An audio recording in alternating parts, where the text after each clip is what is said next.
you, everybody. It's 11:01. Ciao, ciao, ciao, ciao. What is up, beautiful people? Welcome to How to Trade, formerly known as That Midday Show. That is your girl Adara, and I'm Sharif. And we're going to wait for everyone to come on over from the other chat. We already have someone called Courtney Blake. First time I see your name in there, but they say, here we go. So I think they've been here before. Anurag, we got Mr. Two Pamps. We got Darwin. We got Pillsbury. We got Andrew Chow as well as Peter. Hola to you as well. We got Cesar Sandoval. I don't know why I say your name like that, but I do. Every time, Adara. Peter. We got Stefanzo, 1320 Wolf, and Atif Tabat. We got T-Money and Millennium Styles. I like that. Jer Lewis, we got Jer Lewis as well. We got Blue Arrow, Matthew Booth, Mahash Mahat, Bora Hut, Big Asian, I like that name, Chef Joe, Jack, Donnie, Zimbabwe. We got Gorev, we got Mr. Mark Knight, TX Trader, Glenn Smith, I know you like that one, Wayne.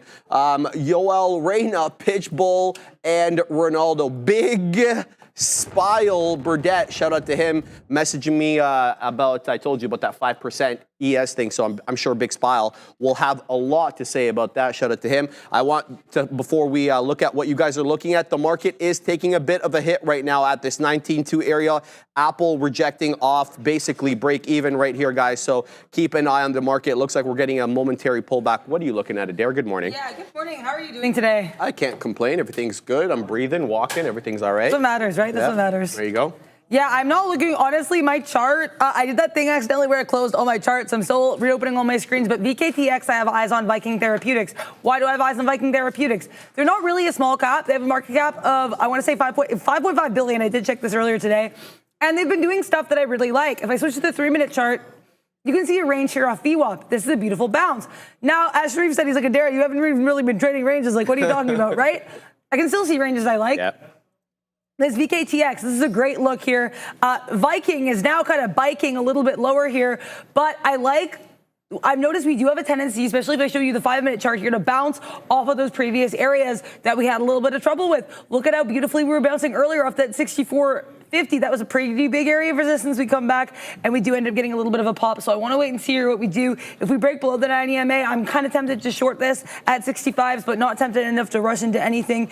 I've been really working hard on some new trade strategies. As I mentioned, some aggressive journaling and reflecting was happening yesterday. So, you got to start with the man in the mirror and ask him to make that change. I will be taking trades that make sense to me so I can make, hopefully, some of that change. How are you doing? What are you looking at today? I'm looking at the dead one. Oh, are you surprised? That was beautiful. Are you also beautiful. Daryl? Yeah. No, I'm basically looking at Apple right now. So here, as I kind of prefaced when I threw it to you there, here's the look on AAPL, that white horizontal line right there. That is yesterday's closing print at 218.58 technically. I mean, realistically 60. When we weaseled our way up into 60, we did find a rejection, and now we are coming back aggressively. All I'm looking for here is whether we hold up at the whole dollar or 218 or we give way. It was 1, 2, 3, 4, 5, 6, 7, 8, 9, 10 green 5-minute candles in a row. This is the first red one, essentially, since this one here at 10:05, about an hour ago now. So 1 hour of buying.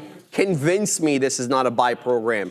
Obviously, I will not be convinced. So what I'm watching right now is to see if we hold up at 218 and look at the next subsequent 5-minute candle to see if I can weasel along on the next subsequent candle. So right now, here it is. It just opened at 11:05. So now we're watching to see what this one does. So AAPL, lots of different names kind of look the same here. You'll see V-shaped retracements on every Mag 7 name, save and except for Tesla. Tesla has been up to the and to the right essentially since, I guess, around 8:30 this morning. Once we got those economic numbers, GDP, jobless claims as well. I think we got some retail stuff as well. I don't remember.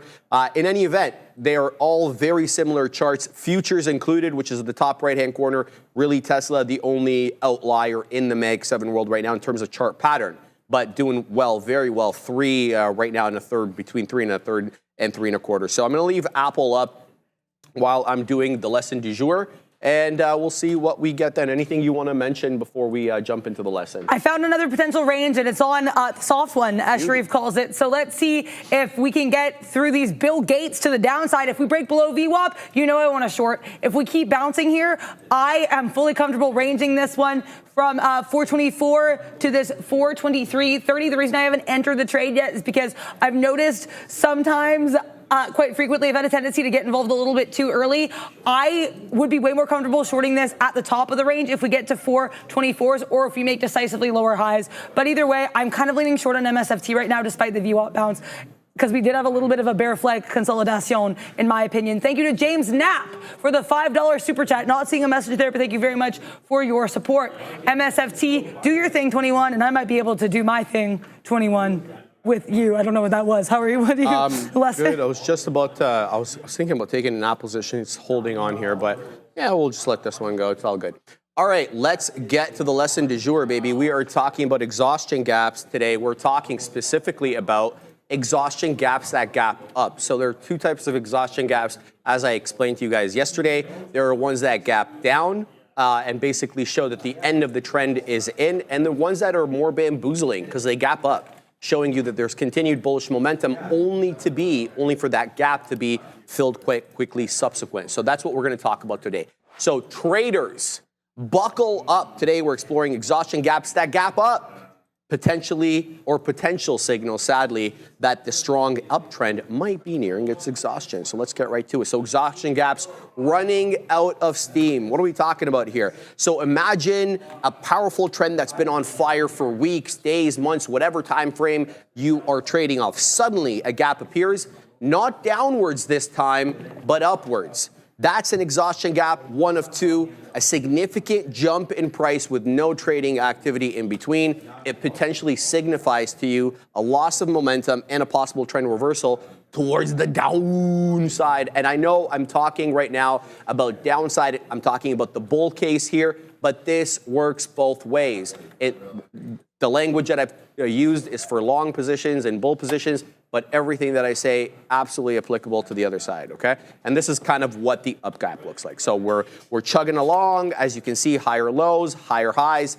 Then the bamboozlement comes in because you get a big boy gap up. Now, I guess maybe we could have kind of prefaced or foreshadowed that this was going to get filled because the gap candle actually ended up closing red. So it opened up here and closed down here. But this is exactly what we're looking for, a gap up, and then there's no, amount of time that it needs to fill the gap, but essentially what ends up happening is it's filled shortly thereafter. So you get that gap up, and then you don't get that trend continuation up into the right. You get, sadly, that subsequent gap fill. That's what it looks like there. This is the bull case over here. This is the bear case. So you get the gap down on the bear case, and then shortly thereafter, after gapping down, shows its exhaustion by being filled right away. And in fact, a new trend typically starts from that. So this is the bear one, and this is the bull one right here. That's just kind of what we're talking about today. Yesterday we were talking about gapping down. Now we're talking about gapping up. So exhaustion gaps, they are signs of weakness. Why? Well, because they're showing the trend maturity. Exhaustion gaps often occur near the end of a strong uptrend, indicating that buyers may be getting stretched thin and sellers are starting to emerge a little bit more. Okay? Raphael, no. The island reversal pattern, we're going to talk about that on a different day. So remember when we talked about it day one, we said there was island gaps that I didn't know about. We're going to talk about that soon. So hang on your hats there. Right now, we're doing day two of exhaustion gaps. Keep those hats on. Yeah, keep those hats on, says Adara. So yeah, just hang on hold on to your hats. We've got day two of exhaustion gaps. So three reasons so far here comes the third, why they show signs of weakness. And the other one, or the last one, is the psychological impact of the exhaustion gap. So exhaustion gaps can trigger profit taking among some investors, especially trend following traders, potentially leading to selling pressure and a reversal. So that is why we think about exhaustion gaps as very bearish signals. And there we go. So you can see it again. We're chugging along. I guess maybe what could really kind of give us maybe insight into what was going to happen subsequent to this gap getting getting made was this candle really closing as a candle of indecision, a doji candle. The one I showed you prior actually closed red. So that's probably something you're looking for there as well, okay?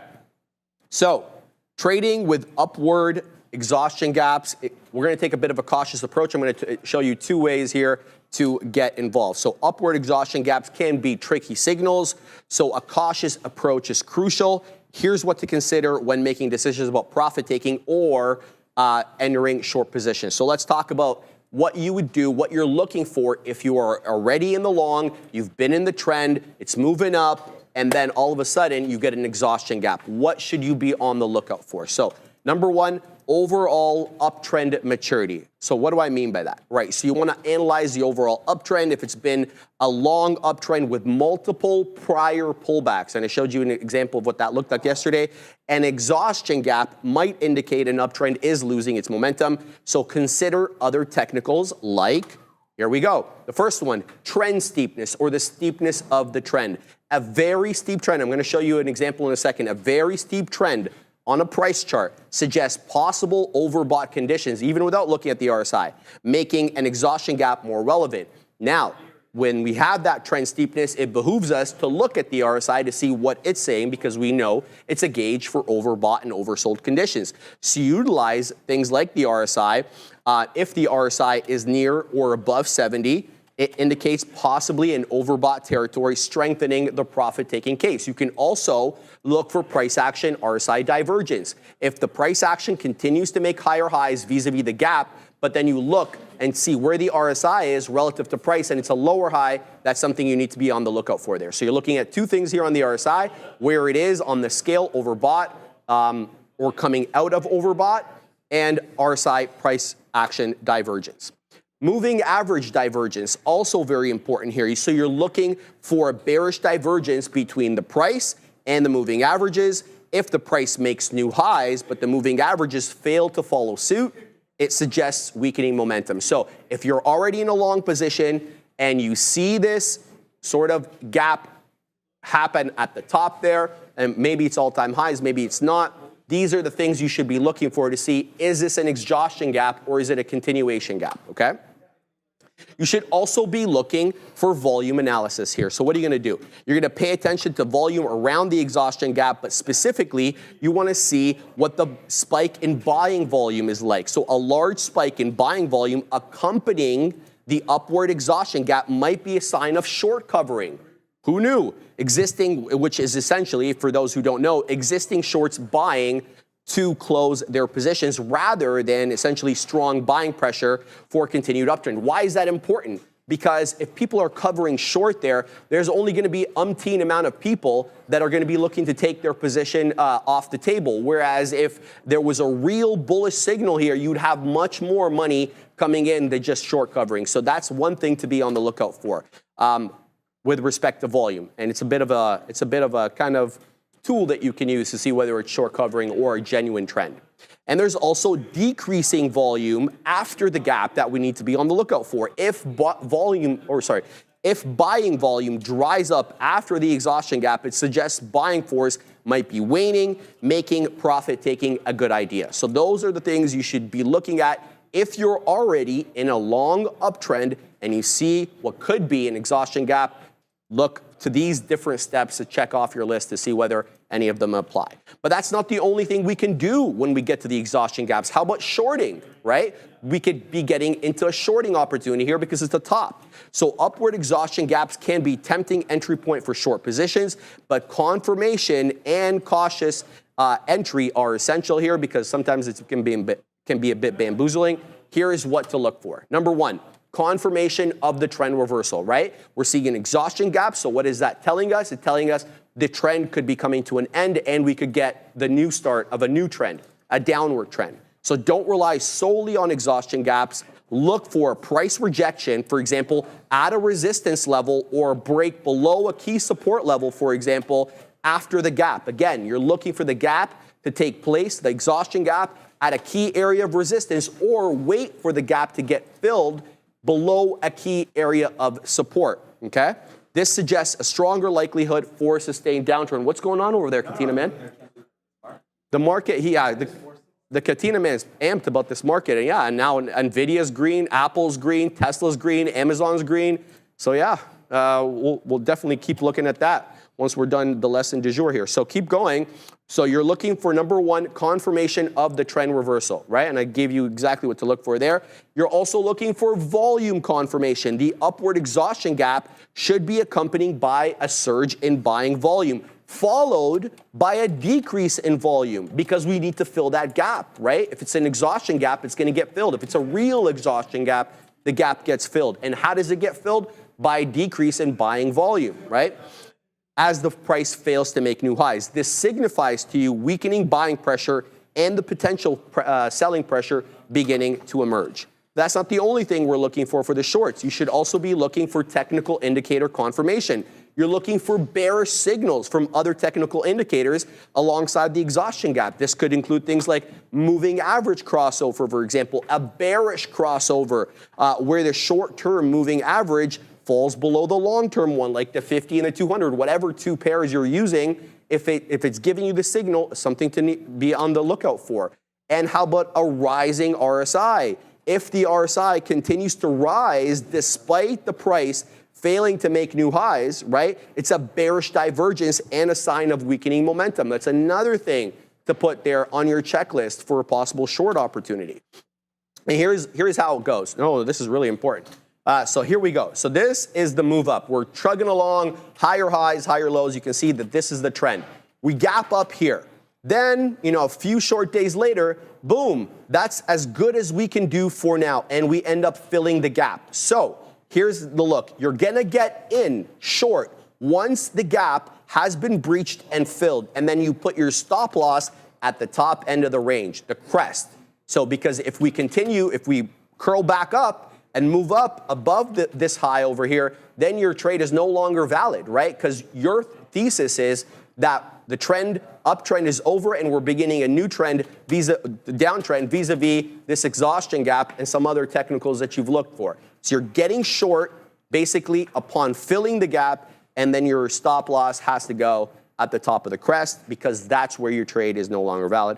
And obviously it's nice to get the bottom, but really who can do that? So we've talked about what to do if you're in a long position and you see an exhaustion gap. We've talked about what to do if you're not in a position and you want to get short upon the initiation of exhaustion gap. But how about spotting false signals? Because this is the one where there can be plenty of false signals because you're trying to guess the top here, essentially, okay? So number one, identifying false signals when upward gaps don't signal exhaustion. What do you look for? Number one, limited follow through. If the price struggles to maintain momentum after the exhaustion gap and fails to make new highs, it could be a sign of a temporary pause in the uptrend, not necessarily an exhaustion. Okay? So one thing I would say is to look to see if the gap gets fully filled. Number two, lower volume after the exhaustion gap, right? A surge in buying volume typically accompanies the bullish exhaustion gap. If volume fills out after the exhaustion gap, it might indicate a lack of conviction behind the buying pressure. And last but not least, indicators remain bullish, right? So this is the thing. So you look for conflicting signals from other technical indicators. If the moving average, for example, is still pointing upwards, or the RSI and MACD remain in bullish territory, it's suggesting that the uptrend may still have legs. And that's something you need to be on the lookout for so that you don't get short or take the money or take your profits out too early if you're basically looking to cover a long position. And a little bonus tip here, guys, to leave you guys with: combine upward exhaustion gaps with other reversal patterns like we talked about yesterday. Look for that head and shoulders, that double top, that triple top, that bearish engulfing candle, whatever type of bearish basically indicator you're looking for. Make sure you're trying to look for it around the area where you see an exhaustion gap. It gives you a bit more reliability there. Thank you so much for going through that lesson. Shout out to Sharif there. He sometimes says to me, like you want to make sure always you want to see as much confluence as you can. Don't get involved too quickly in any move. And that's one thing I'm really trying to learn for myself as well today. I was putting this in the chat, semi-sarcastic, semi-happy. Took 8 cents on my Tesla scalp. Sure. Woo. No, but in all seriousness, Sean? Is Sean good? They just went to you, so I was confused. But yeah, so this Tesla 223, I like this area. Look at all these wicks we had into support. And then we had you know, a decent support area here. So it was kind of support resistance flip-flop, I thought could be. I was very intrigued. I ended up taking this short at 33s, got out at 25s when I realized at the time we weren't going to get as much of a move as I wanted. That ended up working out. NVIDIA got profit on half the short scalp, lost in the second half. Should have taken everything out here. This was so clearly bouncing off view up. We had topping tail candles, but I was tempting fate. So that, you know, ended up taking some profit in it. So I'm not going to cry over spilt shares. But NVDA, you want to bounce off the 90 MA? I'm interested in you. But also, we're going to bounce over to thank our lovely friends at Benzinga Pro. Absolutely, Adara.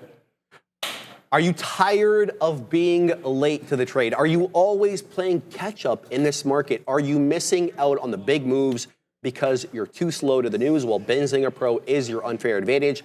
Get breaking news alerts up to 30 minutes before everybody else and pinpoint exactly why stocks are moving, and join a thriving community of traders who share their strategies in real time.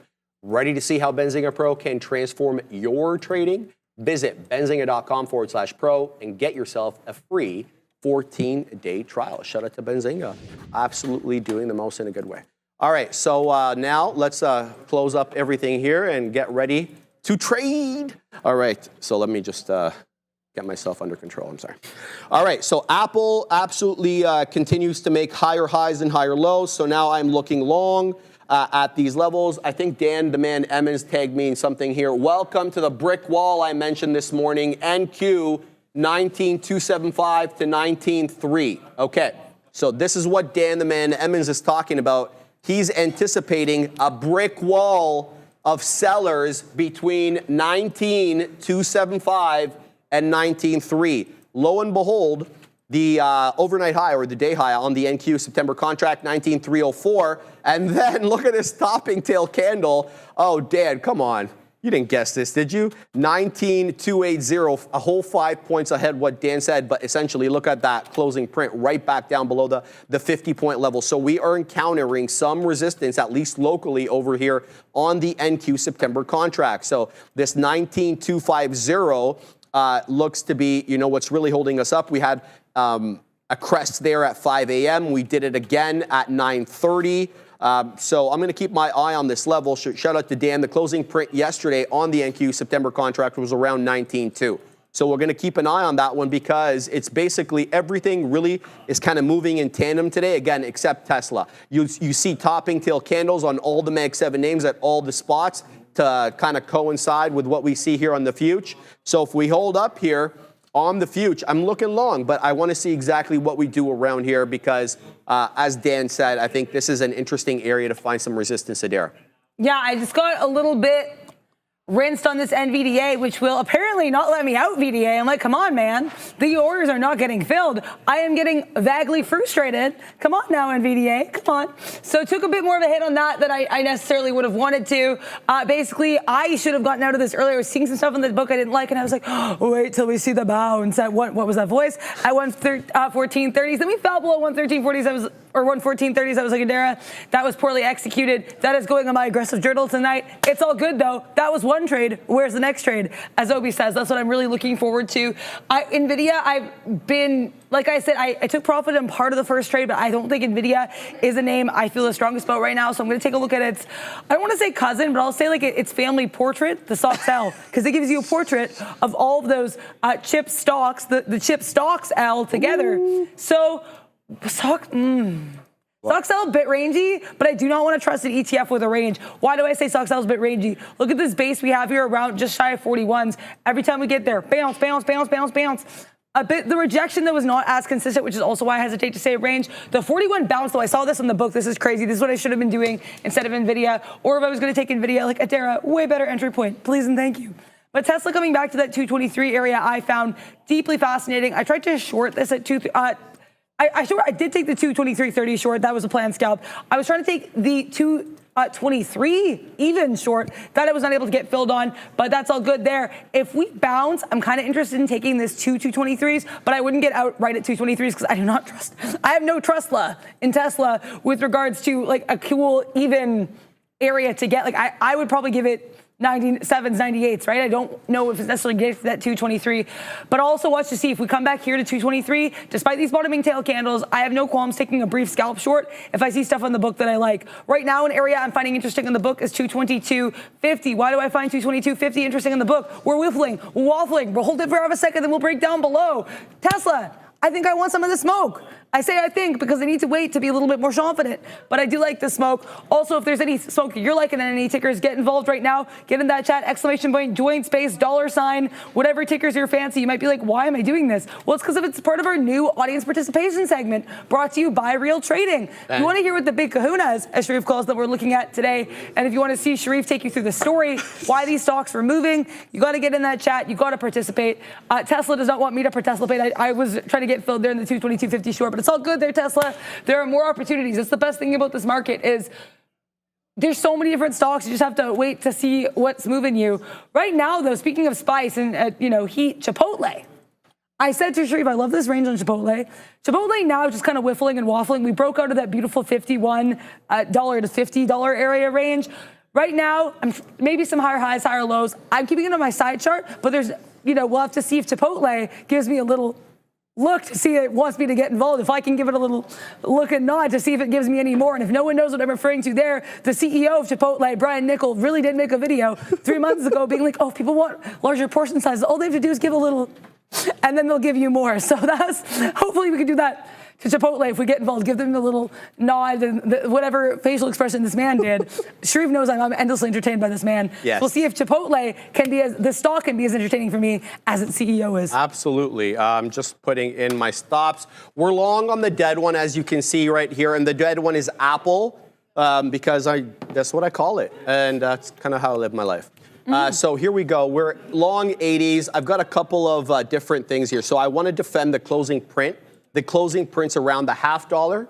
I realize we're at a critical point right now in the future. We're doing the dance with no pants at around 19.2. We're neither taking it nor rejecting it. I realize that. I'm looking at Apple, though, and I'm seeing it bounce off the closing print from yesterday, which is around that $218.50. So if we hold that level and curl back up, a couple of bottoming tail candles right now, I will look to get long on this name. I'm also looking at DCA, as you can see at 51. My ultimate out is at the break of 40.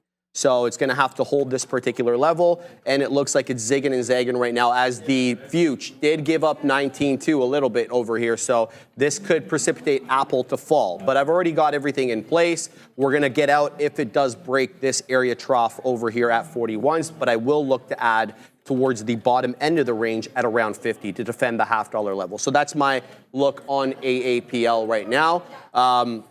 I've also got a lot of different small cap gappers that I want to look at, but I don't want to leave this Apple trade at the moment because a lot's undecided at the moment over here. So keeping my eye on that.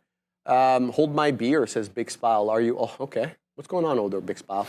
Who's holding your beer? All right, let's see what else is going on over here. Yeah, still watching Apple. Here comes 51. So now if we dip into 51s, I'm going to get filled on this bad boy. We're still zigging and zagging on the future, a little bit below 19.2 right now. So we dip into 50s. I don't get the fill on Apple. I'm looking to defend this general area too. You can kind of see that it crested there, and now we're holding up there. It doesn't mean that we're going to hold up there forever, but it's something to be aware of, especially for intraday trading. This is kind of how support and resistance works. So trying to get a better price. Already have some decent shareage here, but looking to move up on AAPL. So that's my look. I'll kind of just let that work for now. Maybe I can look at it on the side chart over here in case it really tanks and I need to have advanced notice of it. All right, let's look at the small cap gappers. POAI, sorry, I said that wrong. POAI, 69 and some odd change percent in the green at the moment over here, guys.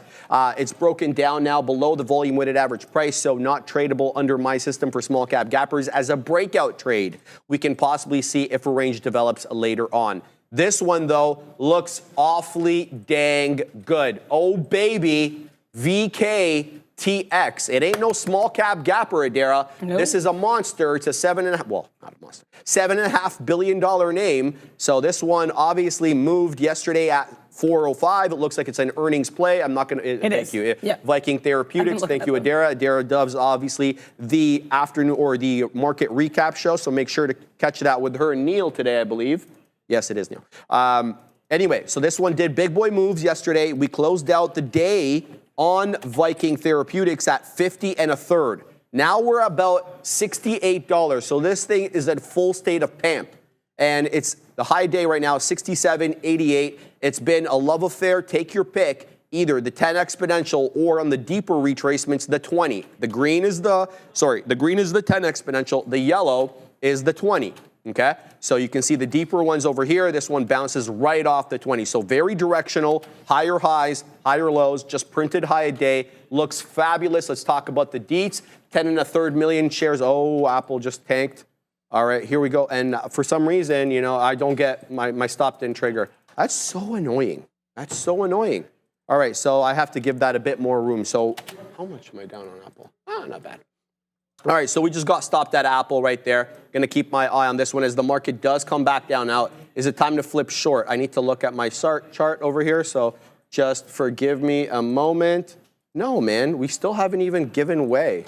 Oh, that was just a push. I got pushed out of that. I'm getting back in. There we go. Let's see what we can get here. We'll put 218. All right. Sorry, guys, give me a moment over here just to get ready. Did I get in yet? Yes, I am. Okay, so why is it telling me? That's because it's a buy. I see. So 1 second. Oh, I'm going to have to get stopped out over here if it continues to go down because it's not holding up. Where's the 10 exponential at the $0.25? All right, so 218. We're going to have to put that. I'm going to put it at the 5th. Oh, boy. Okay. All right, can I send it to you? Yeah, sorry for sure, no worries. Yeah, I didn't, sorry. So NVDA, I am done with you today. I tried to take this short as we had that whole move down in the market. The second I get involved, it pops back up. I clearly am either reading this wrong or playing it wrong or both, and know it's my only red name of the day. So NVDA, bye-bye to you. We need to make smarter life choices, and you are part of that. So I'm going to stop talking to the stock now and look at some other opportunities. Tesla, I said this 223 super interesting to me. Happy I didn't pull up in that short before I pulled up NVIDIA. The other level I liked was 223.30. We're approaching that now. If we reject 223.30, scalp short into 223s. If we bounce off 223.30, which chart-wise and book-wise looks a little unlikely, then I will take it long into 223.80s, which is another level I liked. So just keeping eyes on some stuff here for T to the S, the L to the A. Chipotle, you know, that one's kind of still chipping away at me and at my soul, much like how its CEO lives in my brain rent-free, but I'm going to keep an eye on that one still. If I'm going to play a chip, it's not going to be NVIDIA. I need to look at some other options. I do like SOXL. I do like how we're bouncing off the 90 MA a bit, but also AMD is kind of interesting to me here. Now, why, you may ask? Maybe you didn't.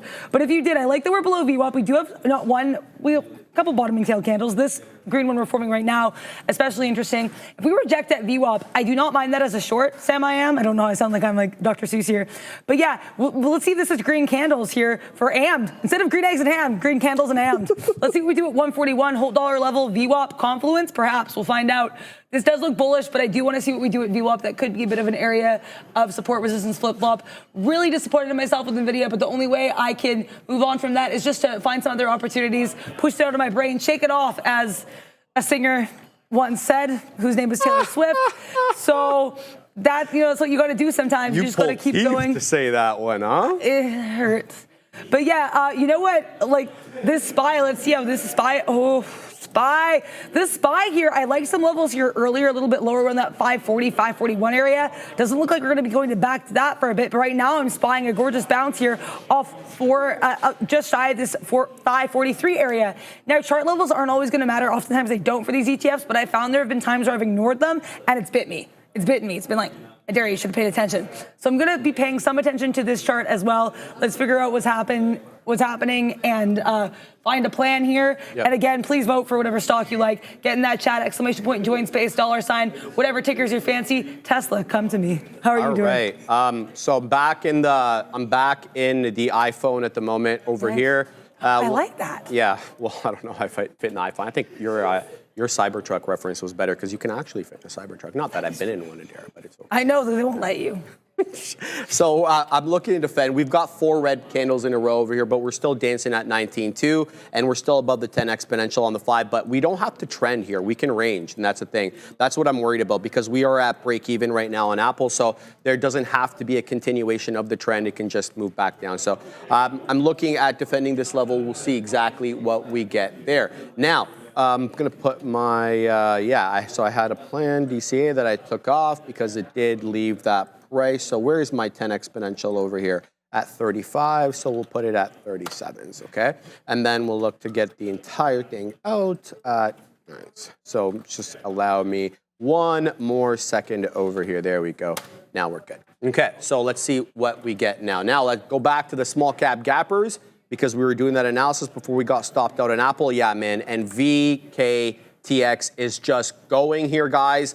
Last time it was at 68.11, the high of day. Now it's 69.03. It's getting quite extended on the 5-minute chart, well above the 10 exponential on the 5 right now. Great move for it today, 36% and change. I was giving you the details on this, so 10.8 million shares traded. The float is 102.5 million shares.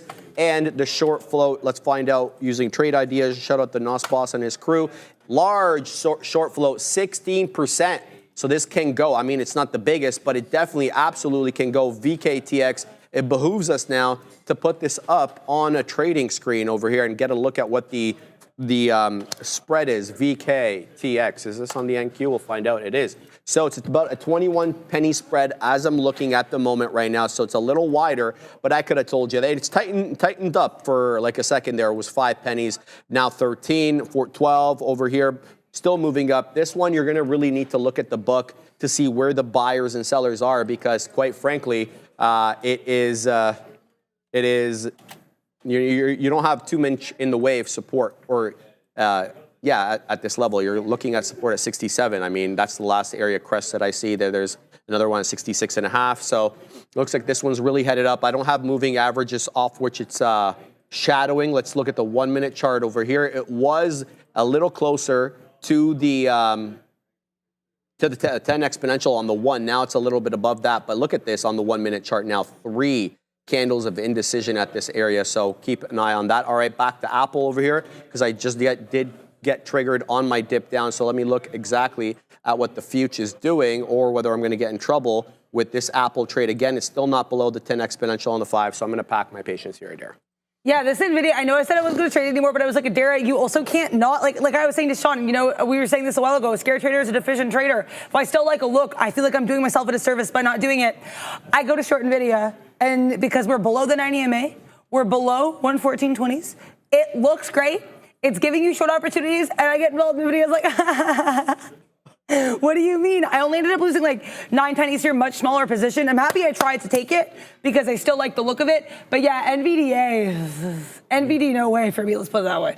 But yeah, Tesla, I did take a little bit of a hit on this TSLA, which of course, now that's working out. No, I'm joking. Proud of how I managed this. I got involved here. Like I said, I like that 223 breakdown. If I had just scalped like 10 pennies on this, I would have been fine. But I was like, oh, maybe we'll get a bit more of a move. I realized I was like, we're probably not. Got my order ready for 90s. Then Tesla was like, oh, yeah, that's fine. I'm going to go back up to 223s.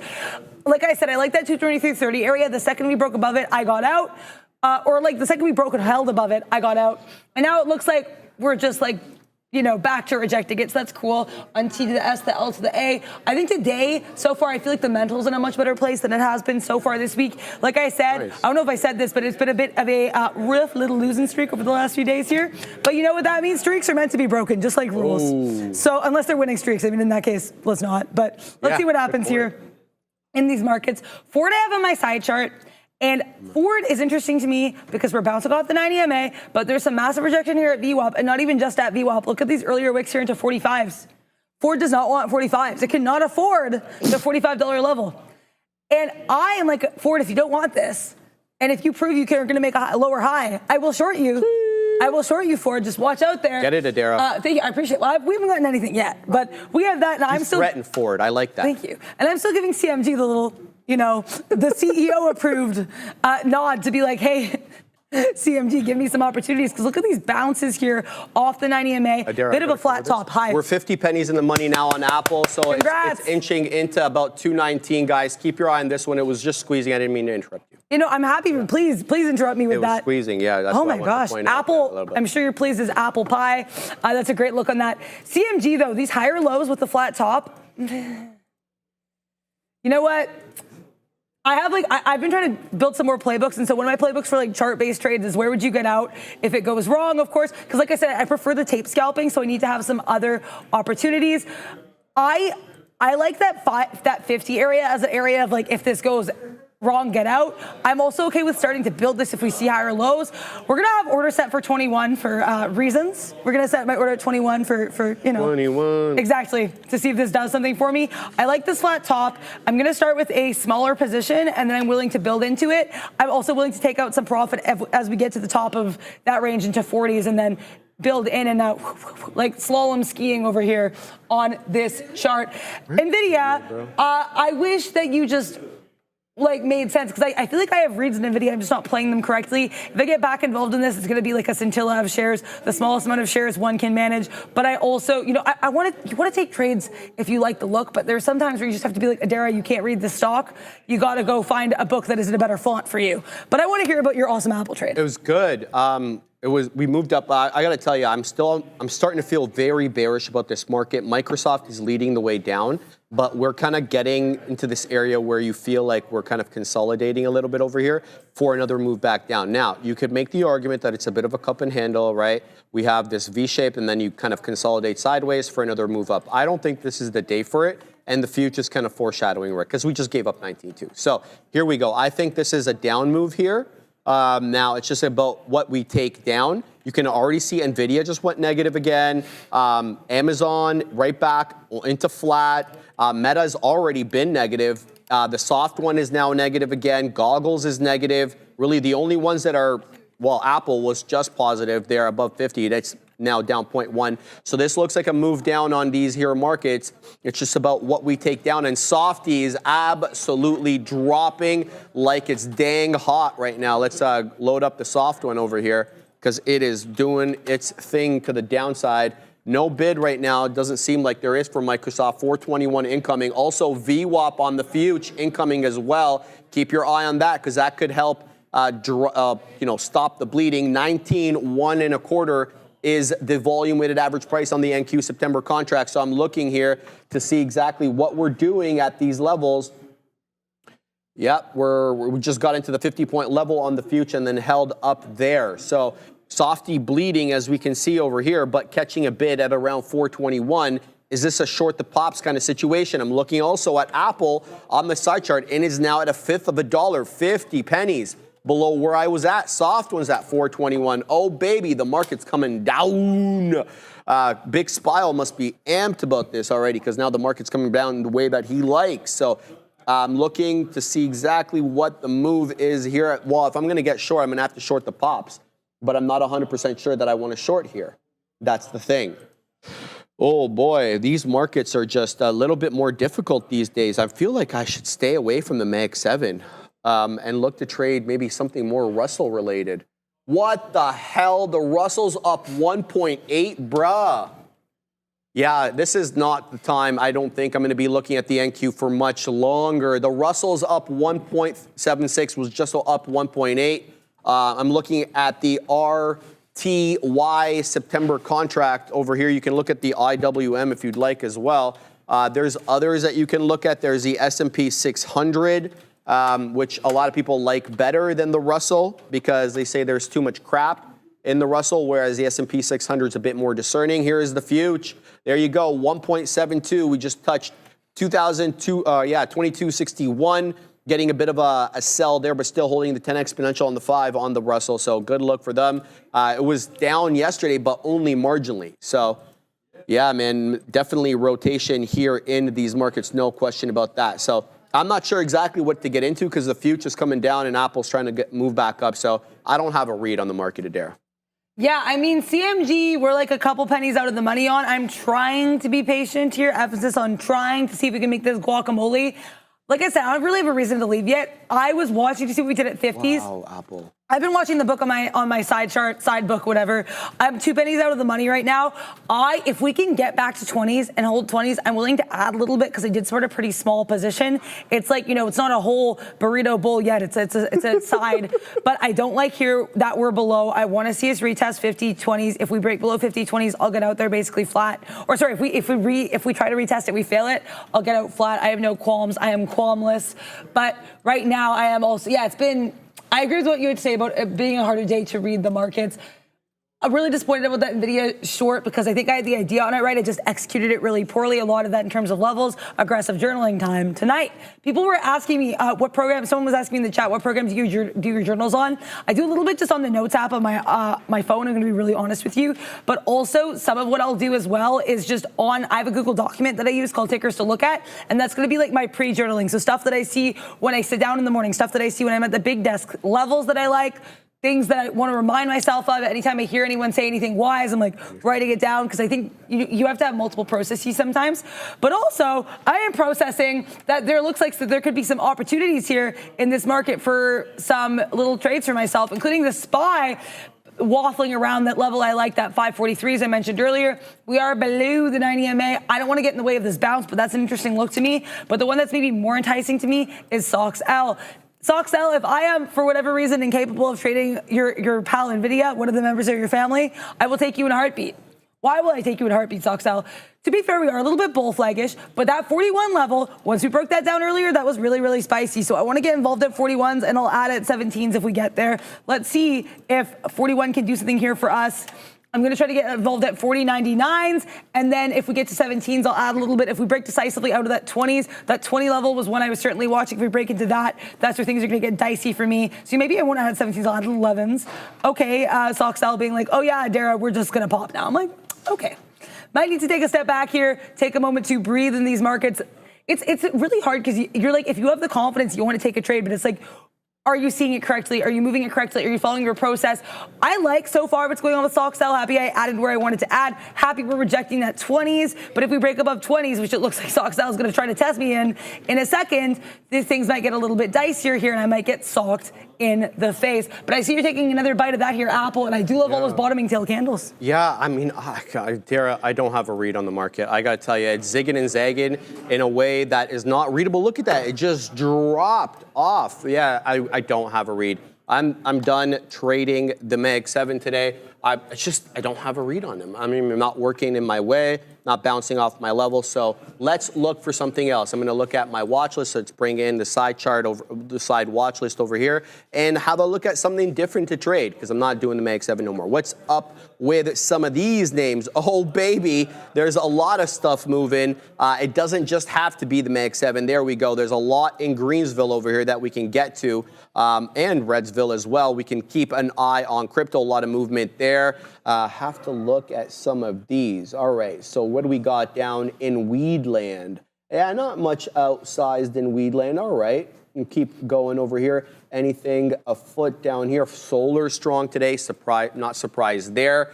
Good strength on some of these names. We saw Enphase do really well yesterday. It looks like Solar Edges today up 5 some odd %. Let's load up that bad boy and see what we can see with Solar Edge. Get out of here on the soft one, SDGE.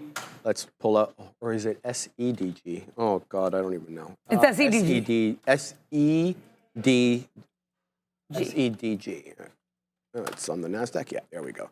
So let's load up this bad boy up about 5%, 4.89 or so. It's a bit of a range, though. Look at this. Okay, so 26.20 to the downside, 26.50 to the upside. That's been in place for the last hour and a half or so. So we'll keep an eye on this one. Good look for it on the day, though. It's at 26.50 right now. Let's see if we can get a little short here and then possibly look to take it out at 60s. What does the book tell us over here? So I'm not seeing a whole lot of size on the book at this level. So not really seeing a whole bunch of buyers at 60 to kind of, or anything above 60 to kind of, reinforce the range. So let's see if we can sit up at around maybe 55 or so to get short. Well, that may not fill us. We'll see. We'll give that the old college try.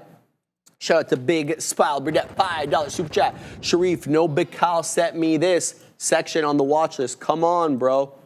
Oh, I like that. Hey, man, when you send it to me, I have a look at it. I just don't add it to the watch list. So shout out to Big Spile Burdette. All right, let's keep a look at SEDG. I'm looking to get short at around the top over here to play the range, or I could look to get long at 2620. We'll keep an eye on both of these names. But yeah, I'm definitely done the Mag 7, so much so that I'm actually removing them from the side chart. We're going to keep up the small cap gappers. I definitely like what I see, though, on VKTX. Here we go again, looking to break that high a day at 69.70. Very spready, though. It's going to be hard to weasel in here, so try to use resting orders to get your higher in priority and get the price that you want. Otherwise, you're going to be like a schmuck like me and have to chase it. Here comes 70, though. Seeing 77 show up on the ask. Here we go. 64 is now printing on the tape. Good look for SEDG here, Idara, as it works, or sorry, for VKTX as it works its way up into 70. Yeah, that stock sell I got out because it broke above 20s. Now it looks like it's kind of ranging between 41.20s and 41, so that might be a play. I pulled up Amazon here because I don't think I give Amazon enough love, and sometimes that one can give you some opportunities. We do have some lower highs, lower lows here, but again, nothing to give me enough confluence or conviction or whatever to get involved. But we also had some other super chats here I want to talk about. $10 super chat from Donnie Zimbabwe from earlier. Good morning, guys. I'm in Toronto tomorrow. I'm tired of boring take client to steak vibe. I was told Toronto can't do seafood. I don't believe it. I've never had a bad meal in the 6. Salute emoji, heart emoji. Got a fave sushi spot. I don't really eat sushi, so unfortunately, I don't really know if I can help you. There's a place near the Eden Center. I think it's like Kako or something. That's not bad. Oh, whoa, Ramin said no. Ramin, what's your recommendation for sushi? Okay. Ramin has a list, so she's going to send it to us. We're going to put that forward for you, Donnie Zimbabwe. Thank you very much for that $9.99 super chat. She's definitely going to be a better source than I am. I can't speak for Sharif, but definitely than myself for sushi. I don't really have one. Well, Ramin's going to send it over, so that's why I'm saying that's pretty good. Kyle Burdette, thank you for the $10 super chat from earlier. The Perma Bear may have missed the move down yesterday, but he is getting all the smoke long today. What's the opposite of Kudunking? I guess pamping. Yes, right? Wouldn't that be camping? It is. Yeah, we've talked to Street Bets, some slightly different phrases for when things are like going up and when things are going down. Amazon, speaking of going down, look at what we do at 60s. We like brush with 60s and we flirt with 60s and then we break below 60s. I want to take a small position here on an Amazon short just based on what I'm seeing on the book, and I'm willing to add into it. I'm going to start, though, with a medium-ish amount of shares, enough shares that allows me to piece it out. If we break here decisively above 75s, I'm only giving this 15 pennies, then I will be getting out, but I'm also willing to, okay, Amazon, nice, get down. Yes, okay, 20 pennies here in the money. We're going to take some out, and then I'm going to add again if, you want to give me more? Okay, Amazon wants more smoke. That's really cool. I took 21 pennies to 20, or around 21 pennies. That did something for me. I don't want to get out of this trade quite yet. I want to give it an opportunity to go down a little bit more. This is why sometimes you have to have confidence or confidence. It's not always going to be on your plan. I wrote down quite a few levels today. AMZN was not on that list at all, but you see something, it works out, and all you have to do is say, which I think is pretty fitting in this circumstance, oh boy. So please just punch with that. And just as quickly as it went down, Amazon's retesting this area. If you want to give me lower highs, Amazon, you think I'm not going to add to the short? You are sadly mistaken. This is the Wazos that I need to be trading. Shout out to Jeff Bezos. Okay, we're breaking back above 60s. I have to watch here. I only have a third of this position left. It's a scintilla of shares. If we bounce off 60s, I'll get out here. If we break back below 60s, I'm a little bit enticed to add a bit to this position, see if we can keep this range going. Yes, Amazon, break back down. I'm going to add a little bit here. We'll add a few shares here at 56, 57s, and we're going to keep adding and subtracting. I don't know how much longer this trade will give me, but I have confidence in it, and sometimes that's what you need to have. Always that's what you need to have if you're going to take a trade. Let's see how this goes. How are you doing? Good. We're short on SEDG. Nice. Looking for it to hold this area, but it's already broken up a little bit above, so now we're going to get stopped out of this one too. So a bit of a tougher day. It's a tougher week. No question about that. Can't really see this market all that well.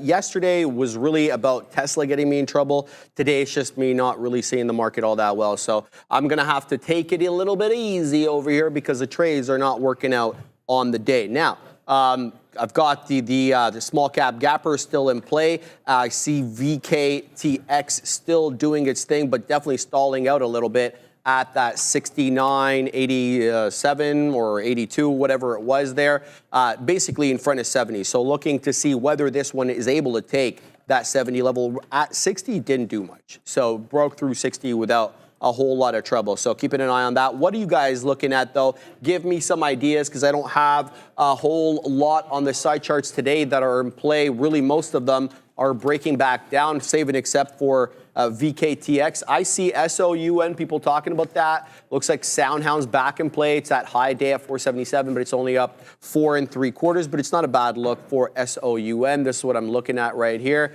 A decent name for, this is the one that NVIDIA is in play on, right? Yes.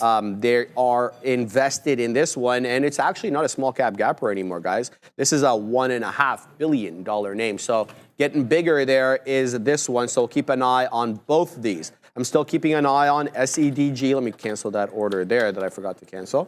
So keep an eye on this one. It's still heading higher. It's not really turning. Gorev says, while everything else is taking a breather, Palantir is still working its way higher. We'll keep an eye on that. Boeing is what Big Kyle is looking at. Let's see what BA is up to. Let's bring in the side chart over here and put BA on the board. We'll look at Palantir in a second as well. Boeing, all right, so breaking up a little bit over here. Interesting look on Boeing, okay. Palantir, let's see what this one is up to. Yeah, kind of the same look as Boeing. So really kind of up and to the right, and then a little bit of consolidation holding the 10 on the 5. Adam is looking at Tesla to VWAP for $1. I love that, Adam, but I don't really want to trade any of these Mag 7 names because I just don't feel like I have a read. Where are we at here? So VWAP is, on my chart, 2210 or so, yeah. So essentially that would be a retracement, lower highs, lower lows. Good call, Adam, on that. This one looks like it definitely is working its way down. It's just about getting the right price on this one. But shout out to Adam DeLuce. That is definitely a good call there with umpteen amounts of lower highs and lower lows working down into the volume weighted average price. We're at 22 and change. As I mentioned, the volume weighted average price is around 221.12. So that'd be $1.50 right now if you were able to get that. Yeah, so good look there. Let's load up possibly Tesla up on the side chart over here, TSLA, and have a look at what Tesla is doing. So the prior candle over here is the high there is 222.75. So where are we at? We are at 222. There we go. So at 43s, yeah. So we'll get short a little bit over here, and we'll put 222. 222.77. We'll look to cover there, and we'll put it at 85s or so. So we're short 30s. Let's see if we can weasel our way back down, possibly into the whole dollar. We'll look to cover in and around there. All right, so it's an interesting day today on these here markets. What are you looking at? Yeah, I just took a Tesla short, was not successful. Tried to short the 222s because we were breaking down below that. Ended up bouncing. We got decisively above 30s. I got out. Happy with it. Not a profitable trade, but you got to keep moving. And I think that's the thing is they need to step back, just make sure I'm taking trades. That makes sense. And I want to clarify, none of the trades I've taken today have had me like, what am I doing with my life? Some of them, the idea is right, the execution is just wrong. And Chipotle, looks like Chipotle did give you the little nod to keep going further. Unfortunately, I was not in it while I was involved. I said I was going to risk into 50s. I didn't even risk into 50s. I got out early because I was like, well, Adara, it's breaking down. To be clear, this is when we're breaking down in the market, so I can't beat myself up too much for this. I clearly had the right read on this, that I would be 30 pennies in the money had I stayed, so that's a huge sobering lesson to me. Even if you don't stay, it's like, Adara, get back in. And if we do bounce here off 35s, I'm willing to get back into this trade. Why 35s? That was the previous top of that area I was looking for, that flat top break on. So keeping an eye on that for sure. Yeah, you definitely don't want to give up. If you see stuff you like, I think you owe it to yourself to some extent within reason to take it. Now let's get back to my big old grumpy trade, grumpy stock of the day, the stuff that has me. No, I'm joking. I'm trying to always be in a good mood. NVDA. I find for whatever reason, I get involved in NVIDIA will be doing a thing. It'll be moving beautifully. And I get involved and it immediately does the opposite of whatever it was doing when I went to get into it.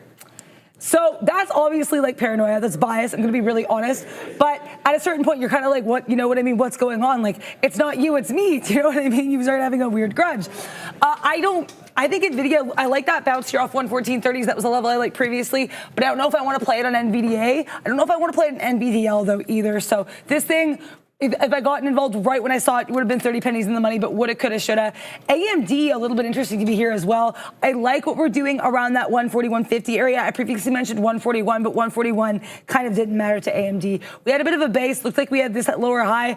come back, break low, chop, turn, chop, turn. That's going to be the top of that range. Now we come back here. We have a little bit of a bounce. If we bounce off 140-150s, I'm very interested in AMD here. I am interested in AMD. So let's see how that goes. I mean, I can't go anywhere. I haven't done it yet. Chipotle was giving you all the guacamole if you took that long. Happy I had the read right, but clearly did not play correctly, so that is an L for me. Got to keep going, keep working, and keep finding new opportunities. Microsoft, though, Ash Sharif mentioned, was in a full state of khadunk. I don't know how to say it right. I had a quick little short on this earlier into VWAP that I was pretty proud of. But now Microsoft had that downtrend. What are we doing here at 90 MA, Microsoft? You want to bounce? If you want to bounce, that could be decent long. But what I'm more interested is seeing that breakdown below the 90 MA and taking it short. But it doesn't matter what I want to see. It's what the market wants to give me. If it doesn't want to give me that, I'll stay out. But I want to make sure I have a clear verdict before I get involved in the trade with all of my conviction. There we go. Yeah, got to use the low notice out. Microsoft, though, breaking below 423. Microsoft, are you giving me what I want to see? That never happens. Might take this with small size. I continue to see us break down here below. Okay, we're going to do this. We're going to get involved into Microsoft. I'm going to be risking here into this area around VWAPs. This is risking about 20 pennies. Let's see what we can do here on MSFT. What are you looking at? Not a whole lot. Just looking at NVDA.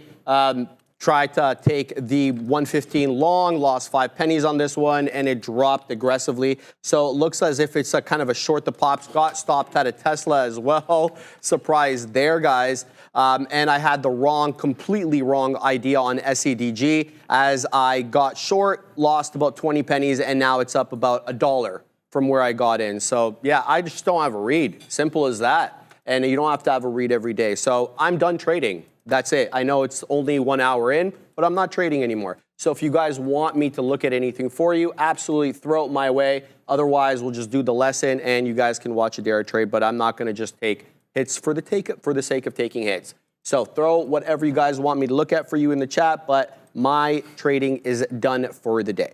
So here we go. Let's have a look at what everything else is up to in small cap gap world. We were talking about OH, this one was moving up nicely. This is a $300 name, mind you, $347 up into the high a day around 348, moving back down into the volume weighted average price around 333. This was an absolute buy program initially, then someone shut it off there at 20 to 11, and we've been moving down into the right since then. We'll see if we find some support there at the volume weighted average price. But whoever mentioned Palantir to me earlier on, absolutely had this right. You know, it did dip below the 10 exponential on occasion, but it is moving up nicely here, up a little bit up into the right on the day. I don't know what exactly it's up because it's not showing me the percentage for some reason. MOH, for whoever's interested on this $300 very spready name, is now made its way back into the volume weighted average price. So that could be an interesting look there. SLRX, this one tried to take VWAP on a double top there,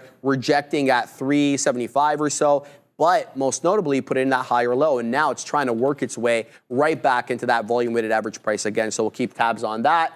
So that is a good look there. So there's lots going on in small cap world, but there's not too many that are above the volume weighted average price right now. So we'll pack our patience and look there. SERV, I saw somebody in the earlier time slot there talk about this one. This one has been on our watch list for some time, but not doing a whole lot in terms of percentage today. Definitely up nicely, 9.5%. Double topped here at 976 or so, looks like on the 5-minute chart, and drops all the way down to VWAP, then catches a bit super quick. So this one is respecting the volume weighted average price, it looks like, on the day, and it's a multi-day runner, SERV.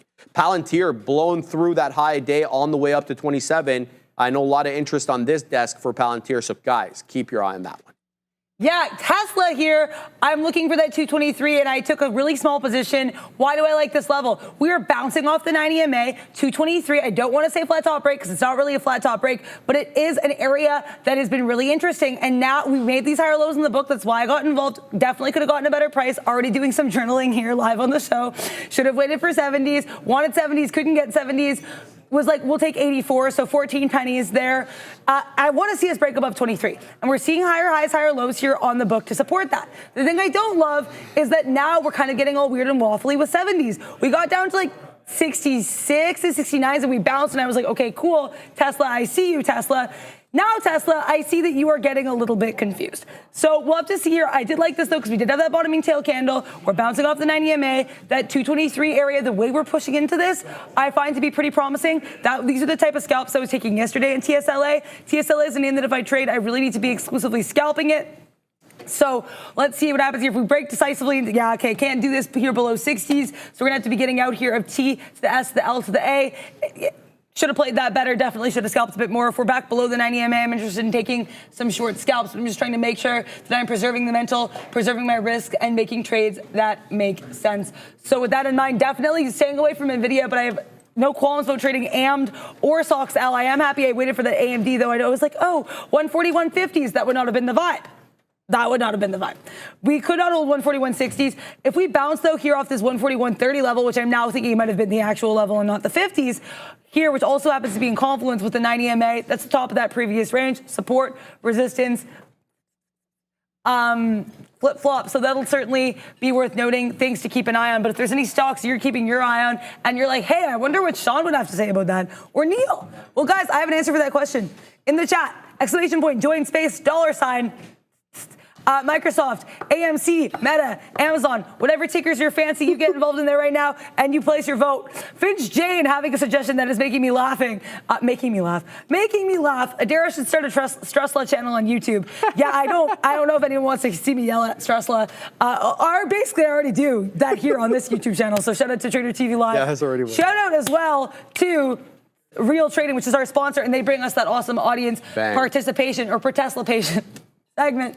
So shout out to them. CMG coming into VWAP. Don't mind if I do. Let's see if I can give that a little like Brian Nichols CEO style nod to see if that can give me a couple extra toppings there on this CMG. I don't want to get involved in this as a revenge trade because obviously I did not risk enough on this first attempt, but I like how we're bouncing off VWAP. If I see that 50-40s hold, or 50-50s hold, I'm definitely interested in getting involved in this name, and I am seeing what I'm like.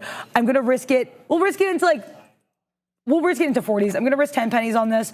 I want 51s, and I want a lot of smoke here at 51s. Let's see if CMG can give me some guacamole. All right, we ran right into that area that we rejected off earlier on the NQ September contract. There we go, 19.2 3/4 generally. So last time we had 19.279. This time is 277 or 75 or whatever. And then we get a nice little red candle there. Still positive on the NQ, up 0.17.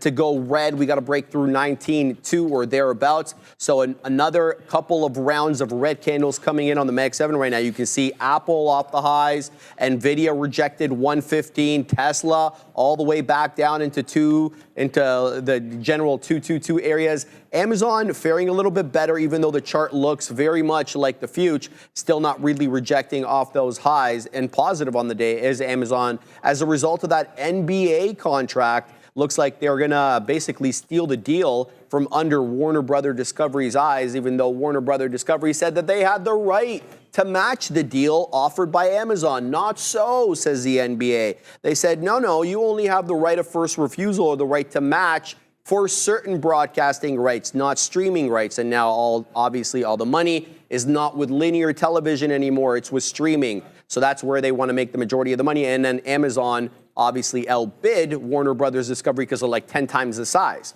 But Warner Brothers definitely wanted to be the opportunity to match it. So that's not going to happen. And as a result, they're going to go to court. So Amazon looking good today because, well, they're going to get that. They're going to get that deal. And I believe it includes the TNT crew, like Shaq and Charles and all those people. Really? Yeah. Hold on. He's not doing whatever TNT thing? Yeah, well, I was reading today and said the NBA on TNT, if this deal doesn't go through, is in question. So that's not what I read, but interesting. We'll definitely keep tabs on this headline as time goes along. Yeah, I mean, Tesla, I'm just staring here at the book. I know, sorry, this is very exciting. I'm being sarcastic as much as I can muster. But I do like Tesla here. I want to take a Tesla trade here. I'm torn between the long and the short. because that Tesla 222.30, for whatever reason, this 30-cent level for Tesla today has been spicy. It gave you a little bit of chop, a little bit of churn, a zig and zag, as Sharif sometimes says, here at 223.30. Now I'm seeing the same thing at 222.30. Happy I didn't hop into the short because, wow, Tesla coming in hot with aggression there and spice, bouncing off that level even as we were kind of coiling down here on the book. TSLA, a skosh bamboozling. I don't feel like I have a great read on it, so I'm going to wait and see with this one. But EWM, IWM, kind of interesting. Wow, Tesla now back to 223s. Nuts, Tesla, since I've begun talking, has moved a cool dollar. So Tesla doing Tesla things over here. IWM, though, higher highs and higher lows. And we're coming here, the previous, I do want some smoke on EWM. We're going to try to get involved here on at 20s. No, we're breaking back lower. Okay, let's see where we rest. 21s? Yeah, okay. I'm not choosing it just because of 21 Savage. I'm choosing it because I do like this level. But yeah, I want to basically get involved here on the IWM. I want to be adding if we get to 222.60s. Well, no, I want to be getting some out if I get to 222.60s. And before I can even get in, IWM pops up 20 pennies. I need to be more aggressive with some of these moves, that's for sure. I'm going to cancel my order because I don't want to get involved in some of that smoke. But I saw someone saying AMD drop more or get down. So I want to see what AM's doing because I said I was looking at AMD a bit. Oh, AMD back at that 141. AMD does have some bottoming tail candles. It's been a skosh rangy, but we do have lower highs. If I see stuff I like on the book and the tape at 141, I'm vaguely tempted to take a bit of a short on this. Small size, and you want to be more than vaguely tempted. You want to really like the look, but I want to see what we do here in AMD. I never got filled in Chipotle. It did, much like how the portion sizes are not always filled. My bowl was not filled here in Chipotle. These topping tail candles or bottoming tail candles were a bit too bamboozling. I had my order ready. I was sitting pretty in Chipotle. I was like, we don't care. We're busy. As Sharif said, sometimes these Chipotles are just too busy. No. They can't serve you. You cannot eat Chipotle. So let's see what we're going to do here in this market. Yeah, Tesla already back up to 223.50. Wow. Okay, but you know what? SOXL, like I said, I don't want to necessarily play NVIDIA because I feel like I have not had a great read on it. If I see something that really changes that, I don't want to be biased against NVIDIA either. But SOXL I like right here on these 90 EMA bounces, higher highs, higher lows. But right now, we're going to bounce over to our pal Neil with his lesson of the day. Welcome, V as in victory. Your lesson of the day has to do with V-shaped recovery. Obviously, like what else are we going to talk about today?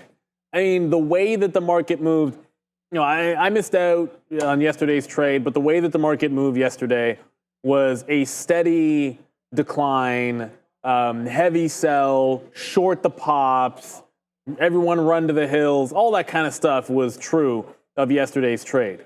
Today, from a lot of stocks, at least most of what we're looking at, did the same kind of move, but it all happened at the beginning.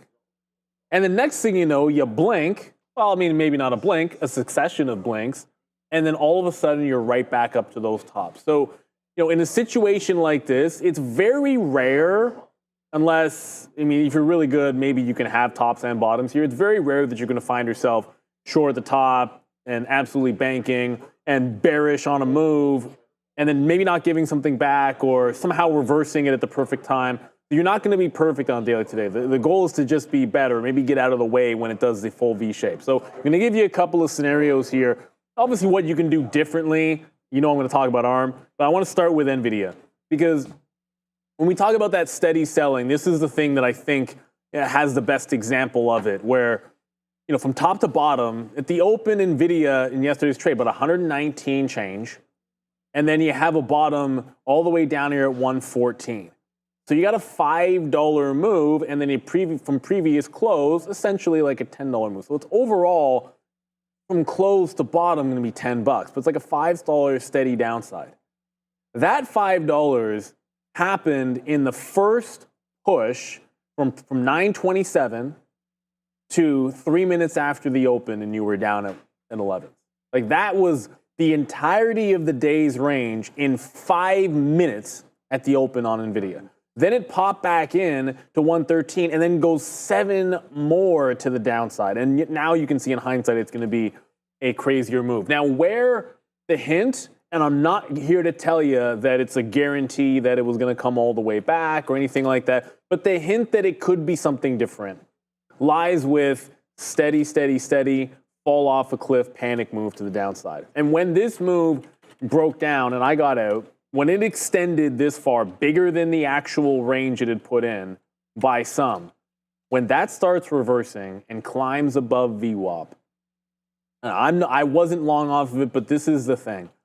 When you have that big of a move that it is now reversing and it regains that low, so let's zoom it back in, and it regains this opening low and then consolidates there. That is an unbelievable reversal at that point. And I know it's easy to say, well, yeah, but it goes back into the high, you can short the high and all that good stuff, but there's not a red candle in sight in momentum. Sometimes you have to grit your teeth and say, does it matter what happened here? This looks like a volume liquidity grab underneath. It's now holding and consolidating under VWAP. Like if I presented you with a bullish day and a bullish chart and said, long this breakout, 111.70 with this stop here, less than $1 on NVIDIA, on a bullish day, I don't think anybody would have any trouble taking that trade. It's like, yeah, bullish move on NVIDIA. But what is the tape telling you after that wipeout bottom? Nothing stopping it, and then it goes through VWAP. Clearly a lot of extension and panic. If it breaks that out, you've got room to the high of the day. That becomes a risk of less than $1, and then the high is like $3 away. So I'm not saying you got to flip in situations like that, but there's an opportunity there, no questions asked, on NVIDIA. And the best you can do if you're not flipping into some kind of a long is, hey, at least don't get cut up till it gets to the key price, which would be either the opening range top or maybe the double top here at the previous close. At least that would have worked out for you, and you could dig yourself into it. It's not the end of the day. If the worst that happens is you miss the long, but stay out of the way of that screaming move short to the upside. Now, the other thing, and mea culpa for myself here, if the same thing happens and a whale buyer shows up, maybe have faith in the whale buyer. Because that exact same setup happened on ARM today. Now, ARM went down 10%. It was an SSR bounce play. Sometimes you're like catching a falling knife. The only reason I had 140 long was because ARM broke down 150, went 10%, and the first even dollar for an SSR bounce happened to be 140. So I took the 140 long because that's what I was going to do. It ended up working, but right about here. And this isn't going to happen every time. Sometimes it'll be subtle that there's a big time buyer or a whale buyer. Other times it'll be obvious. This time it was obvious, and I've never seen anything like it. It was at 142, and there was resistance here at that $2 level, and it just pushed into like 95. The sellers came in for the second time. That got me out of the trade. I'm like, okay, could be pulling back into 140. The market's tanking. It is what it is. Then a buyer came in with more than 100,000 shares, took it from here to here, that's 42 to 44, and was on the bid for the remainder of the 100,000. So it was over 100,000 shares. It essentially took all of that liquidity out. And the hint, again, it's not that you just jump into the buy. The hint is what happened after that you could be in a V-shaped recovery. Don't worry about catching the bottom. Something might tell you that it's a crazy move up. And you know what it ended up being? Look what happened. So they do it here. It comes right back, holds the bid at the previous resistance at 142, goes right back up into that top, and then look what happens when it tries to reverse at 145. You can talk about whatever candle formation. I don't care what candle formation that is. It's completely irrelevant to me. What it is a rejection of breaking back under 144 and immediately right back over 145. Like it tried to sell off, maybe trap some shorts in here, and then breaks out going into VWAP, and then nary a red candle till I tried to short it at 151. You can't be worried in a V-shaped recovery about getting the bottom, because the truth of the matter is, on the best ones, you're not going to be in at the low, and the best you can do is find a long on the way before it gets to the top. So in this case, there happened to be a whale buyer to 144. The second it tried to reverse back underneath that level after bouncing, look at the rejection. That is a rejection to get back underneath the 144. Somewhere in here is your chance. You don't even care about VWAP. You care about where the action was, and that was at that 44 level. And still plenty of room to resistance at 150. That's the thing. If it's a wide V down, you catch half the move, it's going to be big, especially on these chip names. And I'm sitting here as someone who sat there and waited for it to get to the top to go short and lost. Now, obviously, it's all going to be hindsight, but truth of the matter is you're going to learn from the action that day. You don't see V-shaped moves like this very often. I think you have to be very careful when they do. And I'll give you one last thought on this because we're in it right now. And that is, if you are going to like something and be bearish on it, take your profit where you can and have it out. That's the other part of the equation. Yeah, you would have heard me say, I like the weakness in Micron. As long as it's staying red, I'm going to take my shots at that stock. You heard me leave the morning show. So if you are still shorting tops, short the top, take profit, it stops out. Short the top, take profit, it stops out. Short the stop, take profit, it might stop out. And again, at the end of the day, it's a lot better than just sort of holding it, and then it just continues to break out and trends up. You can do better by being along or catching the bottom or whatever it might be. But as long as you don't lose it all, when you know it's a bit of an upward trend, that's what you can do.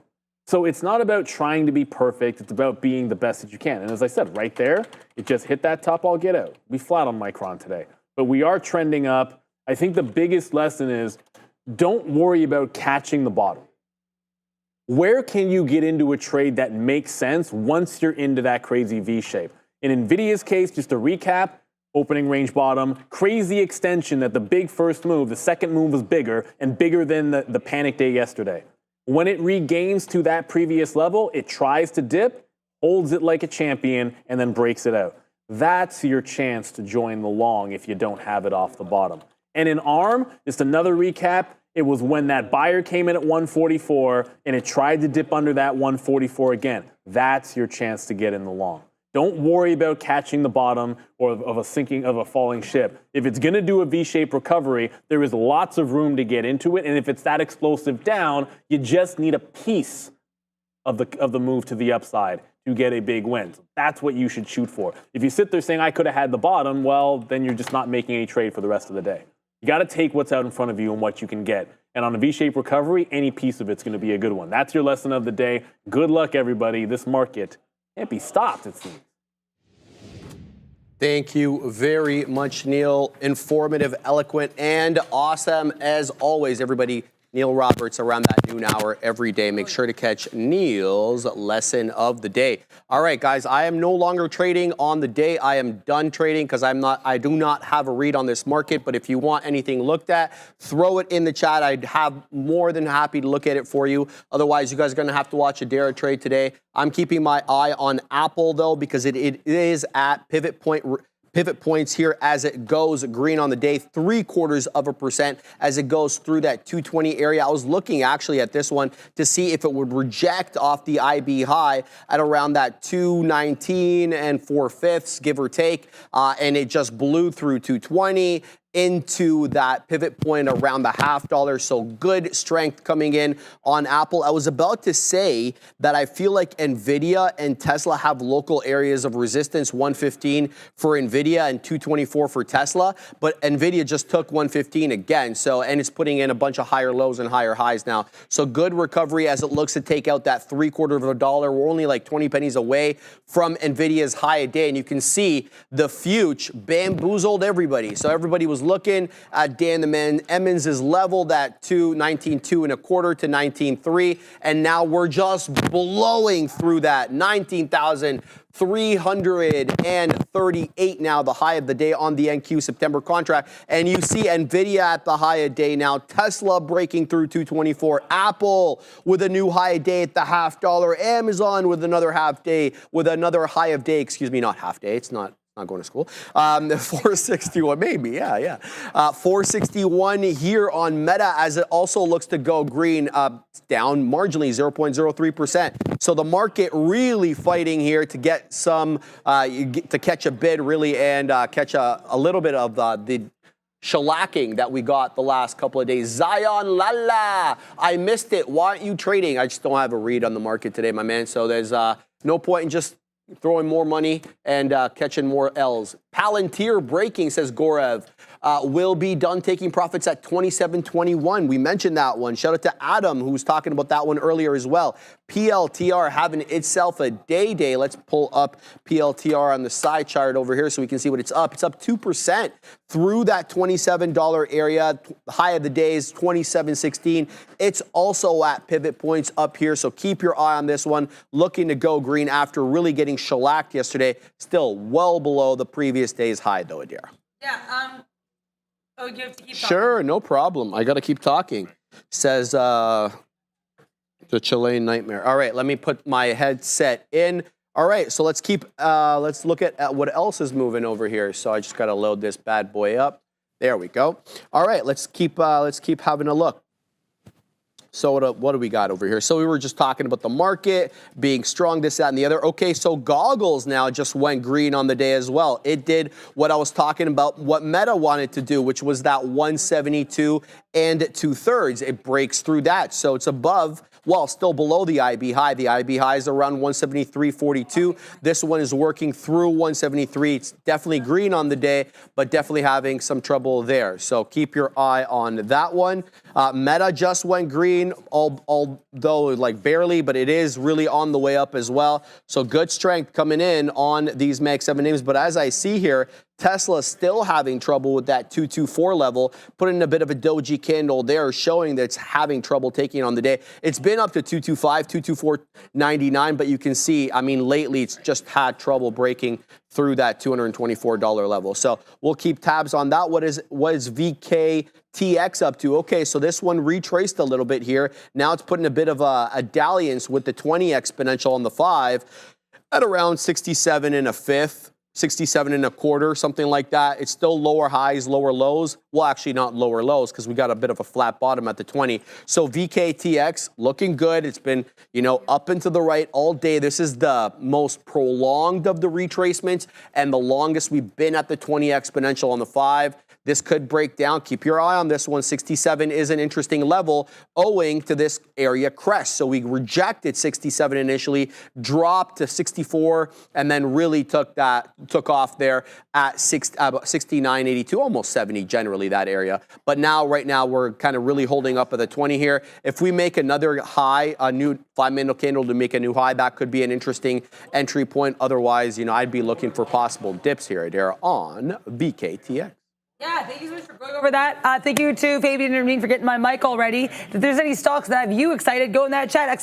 join space, $, whatever tickers you fancy. Maybe it's Meta, maybe it's Amazon, maybe it's VKTX. Maybe you're like, hey, what's EW doing? Because I'll show you guys that chart in a minute. And it suits it pretty well. But whatever you're interested in, get involved in that chat and let us know. This is a new segment brought to you by Real Trading. And if you put the ticker that you like in that chat, you might have it analyzed. If it's one of the top 5 tickers, you might get Sean and Neil to take a look at it. Bang. Tesla, I happy with what I did with this trade here. Lost I think 5 pennies basically. I was one of that 224 breakout, realized it wasn't going to get as high as I got, left, happy with what I did there. I think Tesla could be poised for a short here, but I'm not hopping into it because this is a little dojiest to me, and knowing Tesla, if it breaks that level, it's going to break that level, and I just don't like wildly.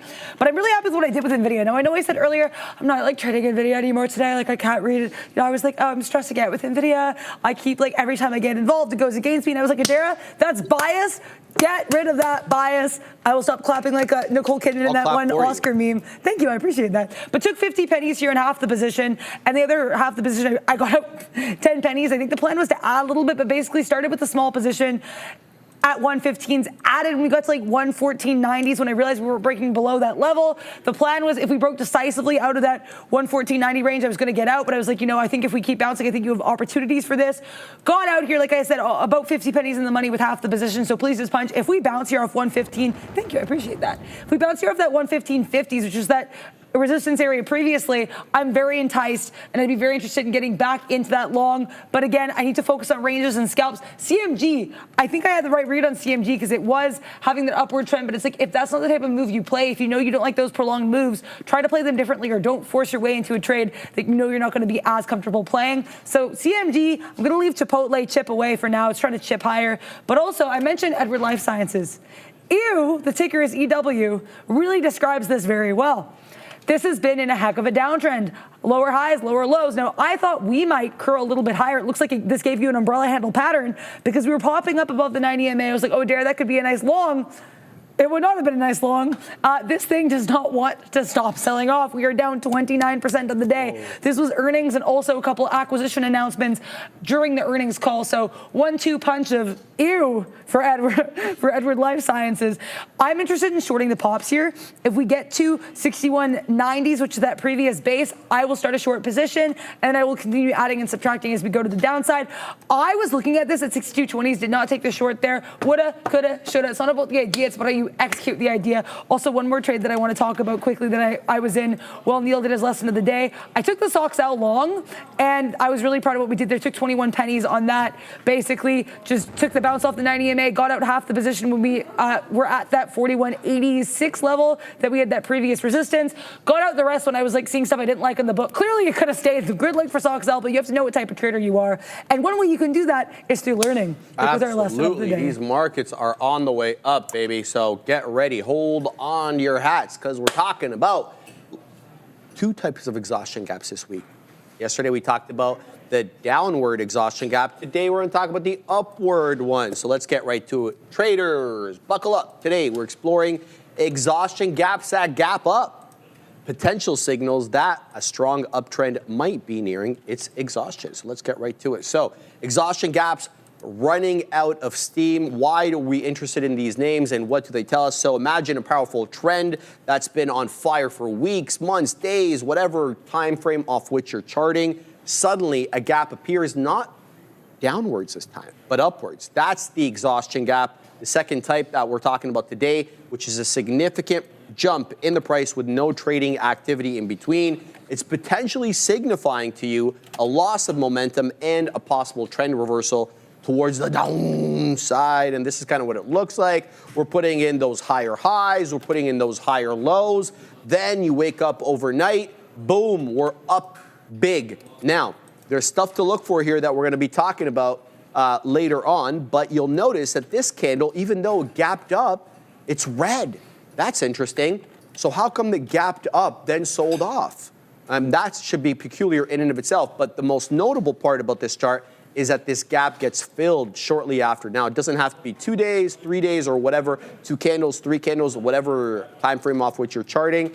It just should be filled shortly thereafter, okay? So that's kind of what the exhaustion gap looks like. Now, this works both ways. My language today in the lesson is going to be for the longs, but you can really just inverse everything, and it can be short friendly as well. And this is kind of what it looks like for the short. So you're chugging along, you've got lower lows, lower highs on the chart. You'll wake up, you gap down big. But look what happens after that. The next couple of days, that gap is filled pretty dang quick. So that's what the exhaustion gap would look for the shorts. And on the right, we already showed you, this is kind of how it looks for the longs. Same thing, right? All right, so exhaustion gaps. They are a sign of weakness. How come though? Well, because they're showing you the trend maturity here might be coming to an end. So exhaustion gaps often occur near the end of a strong uptrend, indicating that buyers may be getting stretched thin and sellers are starting to emerge. But there's also increased buying pressure that takes place before the gap gets filled. So the gap up suggests to you a surge in buying pressure, but it also might signify the final push before the correction. And that's really what we want to be on the lookout for, and that's what we're going to talk about in a few minutes here. And last but not least, they're important because they have a psychological impact on the market. Exhaustion gaps can trigger profit taking among some trend following investors, potentially leading to some selling pressure and a possible outright reversal. And so again, this is kind of what it looks like. We're chugging along to the high side, but then look what happens. We get filled pretty quickly. And again, I want to show you this candle over here. Even though it didn't close red, it definitely closed towards the lower end of the candle. So even though we had a lot of buying pressure moving up, the sellers really kind of were in control on this day, even though it gapped up. So, and look what happened subsequently, it got filled, all right?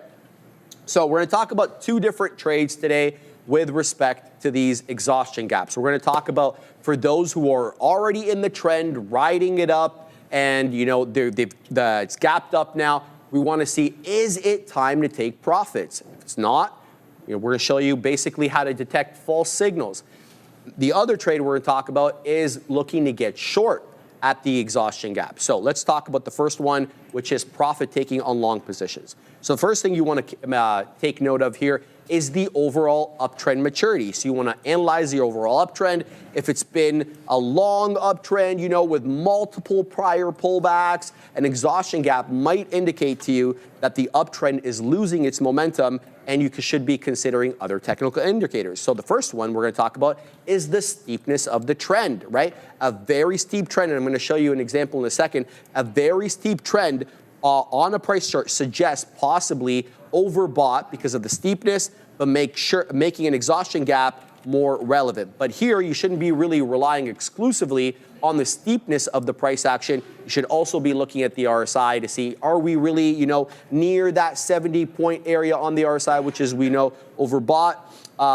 If it's in that territory, it strengthens the case for profit taking. You should also be on the lookout for moving average divergence. By that I mean, you're looking for a bearish divergence between the price and the moving averages. So if the price is making new highs, but the moving averages fail to follow suit, it suggests to you that there's weakening momentum. But that's not the only thing you should be looking at. If you're looking at taking profit and you see an exhaustion gap, you should do a healthy amount of volume analysis. So in this particular case, you want to pay attention to volume around the exhaustion gap. So at the exhaustion gap and what happens subsequent. So you're looking here for a spike in buying volume for sure, right? Because we gapped up. There had to be a spike in buying volume. So a large spike in buying volume accompanying the upward exhaustion gap might be a sign of short covering here. And this is super interesting, okay? Which is essentially shorts exiting their position rather than strong buyer pressure for continued trend. So this is interesting. Why? Because when you cover short, right, it's people taking profits. But if you actually had a real catalyst which caused the gap and it continued to move up, then you'd have new money coming in. But when you're short covering, it's only people taking profits from their positions, and there's only a limited amount of those people. So usually that ends up fizzling out. That's how you can kind of tell whether or not it's short covering at that exhaustion gap, or you know, it's just taking a break before it continues to the high side. So keep that in mind. But there's also the issue of decreasing volume after the gap. If buying volume dries up, guys, screen, after the exhaustion gap, it suggests the buying force may be waning, making profit taking a good idea, right? So keep that looking at the volume after the gap gets filled, or after the gap, gets or is manifested. You're looking for continued buying pressure after that. If you don't see it, if the volume starts fizzling out, you can kind of know, oh, yeah, the gap might get filled there. All right, so let's talk about shorting opportunities as well. So you see an exhaustion gap, is it time to get short? So let's talk about that. Upward exhaustion gaps can be tempting entry points for short positions, but confirmation and a cautious entry are absolutely essential. Here's what to look for. First things first, okay? Confirmation of the trend reversal. So you want to confirm, are we really heading down from here, or is this just a quick break on the uptrend? So don't rely solely on your observation of the exhaustion gap. Look for a price rejection, for example, at a key area of resistance. So you get that gap, it's a little bit below resistance, you weasel up a little bit, boom, you're met with that wall of selling, and then the gap gets filled. You should also be looking for a possible break below a key area of support. So if you up gapped and there was a very clear area of support there prior to that, and that gets filled super quick and you break down below support, that should also be an indicator for you. You should also be looking at volume confirmation. The upward exhaustion gap should be accompanied by a surge in buying volume, followed by a decrease in volume as the price fails to make new highs. And I'll show you what I mean by that in a second. This will signify to you weakening buying pressure and potential selling pressure emerging.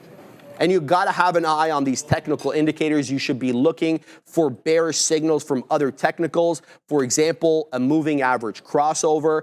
In this case, a bearish crossover where the short-term moving average falls below the long-term. So if you get that, you know, the death cross between the 50 and the 200, that's one as well. You should also be looking at the RSI.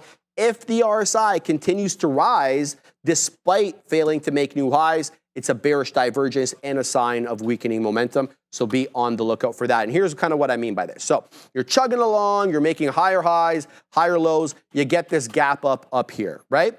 And then subsequent to that, about 4 or 5 candlesticks later, that initial gap gets filled. and you wait for the fill to come in. Now, you get short once it gets filled, and then what you're going to do is you're going to put your stop loss. Again, you can put your stop loss wherever you want, but I would personally put it on top of the crest, because if we move up and make a new high above that crest, well, then my trade is wrong, right? Because what I'm looking for is lower lows and lower highs, and what you ended up getting was a momentary pullback and a new high. So your thesis here would be wrong. So you wait for the gap to get filled, you enter the short position, and your stop loss goes on the top area of the crest. So these are all great. You can wet your beak with some profits. We talked about you can get short, but how about if what you think you see is not what's actually happening? False signals do happen, and they will continue to happen. So how do you spot them? First things first, you want to look for a limited follow through. If the price struggles to maintain momentum after the exhaustion gap and fails to make new highs, it could be a sign of a temporary pause in the uptrend, not necessarily, though, an exhaustion. So you shouldn't get short here or take profit. You should also be looking for lower volume after the gap. For example, a surge in buying volume typically accompanies that bullish exhaustion gap, obviously, because there had to be buying for it to gap up like that. However, if the volume fizzles after the exhaustion gap, it might indicate a lack of conviction behind the buying pressure. You should be on the lookout for that as well. And last but not least, you should be looking at the indicators. What do the indicators tell you? So you think this is a bearish exhaustion gap. All right, great. So you saw what you want on the price chart. But what's the RSI telling you? What's the MACD telling you? So you need to do your research there. So look for conflicting signals from other technical indicators. If moving averages, for example, are still pointing up, or the RSI is still in oversold or neutral territory. If you still have a bullish crossover on the MACD, for example, it suggests that the uptrend might just be stalling and taking a break, and then it's going to continue. So be careful for that false signal there. And I just leave you with one idea. Combine these exhaustion gaps with trend reversal patterns like double tops, heads and shoulders, triple tops, bearish engulfing candles. Look for something bearish in and around the area where the exhaustion gap is formed for better confirmation. Adair, you're printing up a storm. Tell everybody about it. Thank you. Yeah, I would really appreciate that. Thank you so much again, Shuri, for the lesson and for going over that. Because I think, yeah, the thing is, too, you want to make sure with all of these, you do have, again, all the other indicators working together. I am so happy, speaking of, indicators looking for other areas of confluence, I took 50 pennies in AMD and I want to talk about it. So basically, I've been talking about AMD all day. I've not taken a trade in AMD all day because I hadn't had levels all AM day right when I wanted to go into AMD. But here we go. We're talking about confluence. Hold dollar level.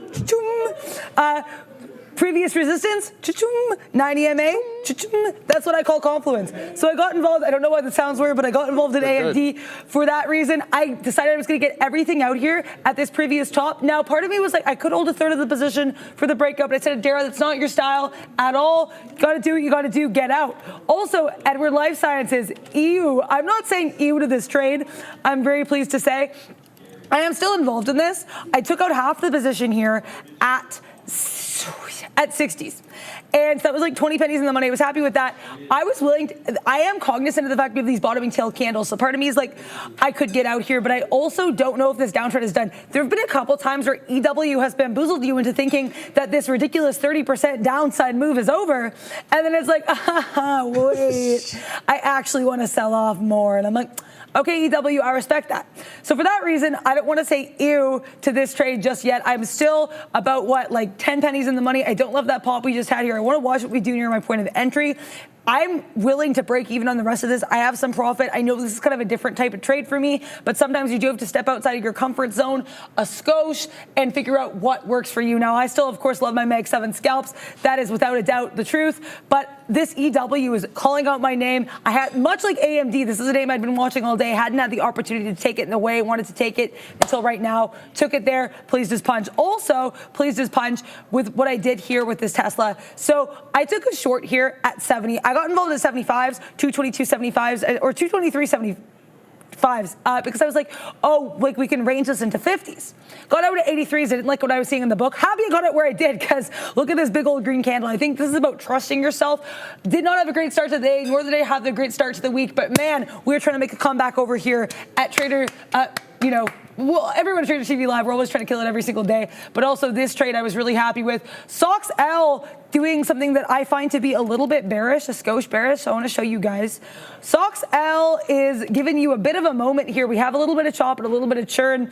We get to that 43.20 area. We get a red candle. Now we're trying to get a green candle. As I say that, it looks like we're trying to push higher. But if this wants to range a bit, SOXL can be a bamboozler, but I'm interested in playing a bit of a range. Should it give you one? NVIDIA popping higher, Tesla popping higher, Apple hanging out. It's been quite the day here for these stocks in general.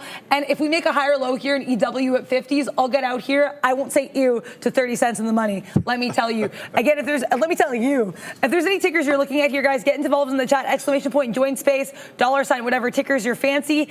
And you might be like, why am I doing this? Well, if your ticker's chosen, if you're one of the 5 lucky tickers chosen, like the 5 children in Charlie and the Chocolate Factory, you could have your ticker reviewed by Sean and Neil at 2 p.m. during our new rundown segment brought to you by Real Trading. SOXL waffling with 43, or I was talking about range, but like, hey, SOXL, if you want to give me a very bearish candle, maybe one of the most bearish candles I've seen since I started trading here today, I am interested. I want to see if we get back below 43s and reject. Right now, it looks like SOXL does want to range. I don't want to get bamboozled, but SOXL certainly on watch, and EW continuing to grind lower. We do have an auction, guys, coming up here in a few minutes. It's going to be 15 minutes here, so in one 15-minute candle, we'll find out what the 7-year high yield is. Previous was our 7-year auction here, a 7-year note auction, 4.276 was the previous one. What else is happening here? I want to see what else people are looking at on this. Let's go Cybertruck. Lots of people really want to see that Cybertruck pump. Cyber pump, I guess, there. I think EW is trying to make a bit of a rounded bottom, so I'm going to be watching EW for a little bit here to figure out what type of move I want to get in this. Happy I didn't short SOXL because now I think it's trying to curl higher. Trying to focus on names I have a good read on and just trusting myself, because if you don't believe in yourself, who's going to believe in you? All right, let's have a look at these Mag 7 names. Good recovery here for AAPL as it really gets off that 215, moves up almost $6 into that 220.85.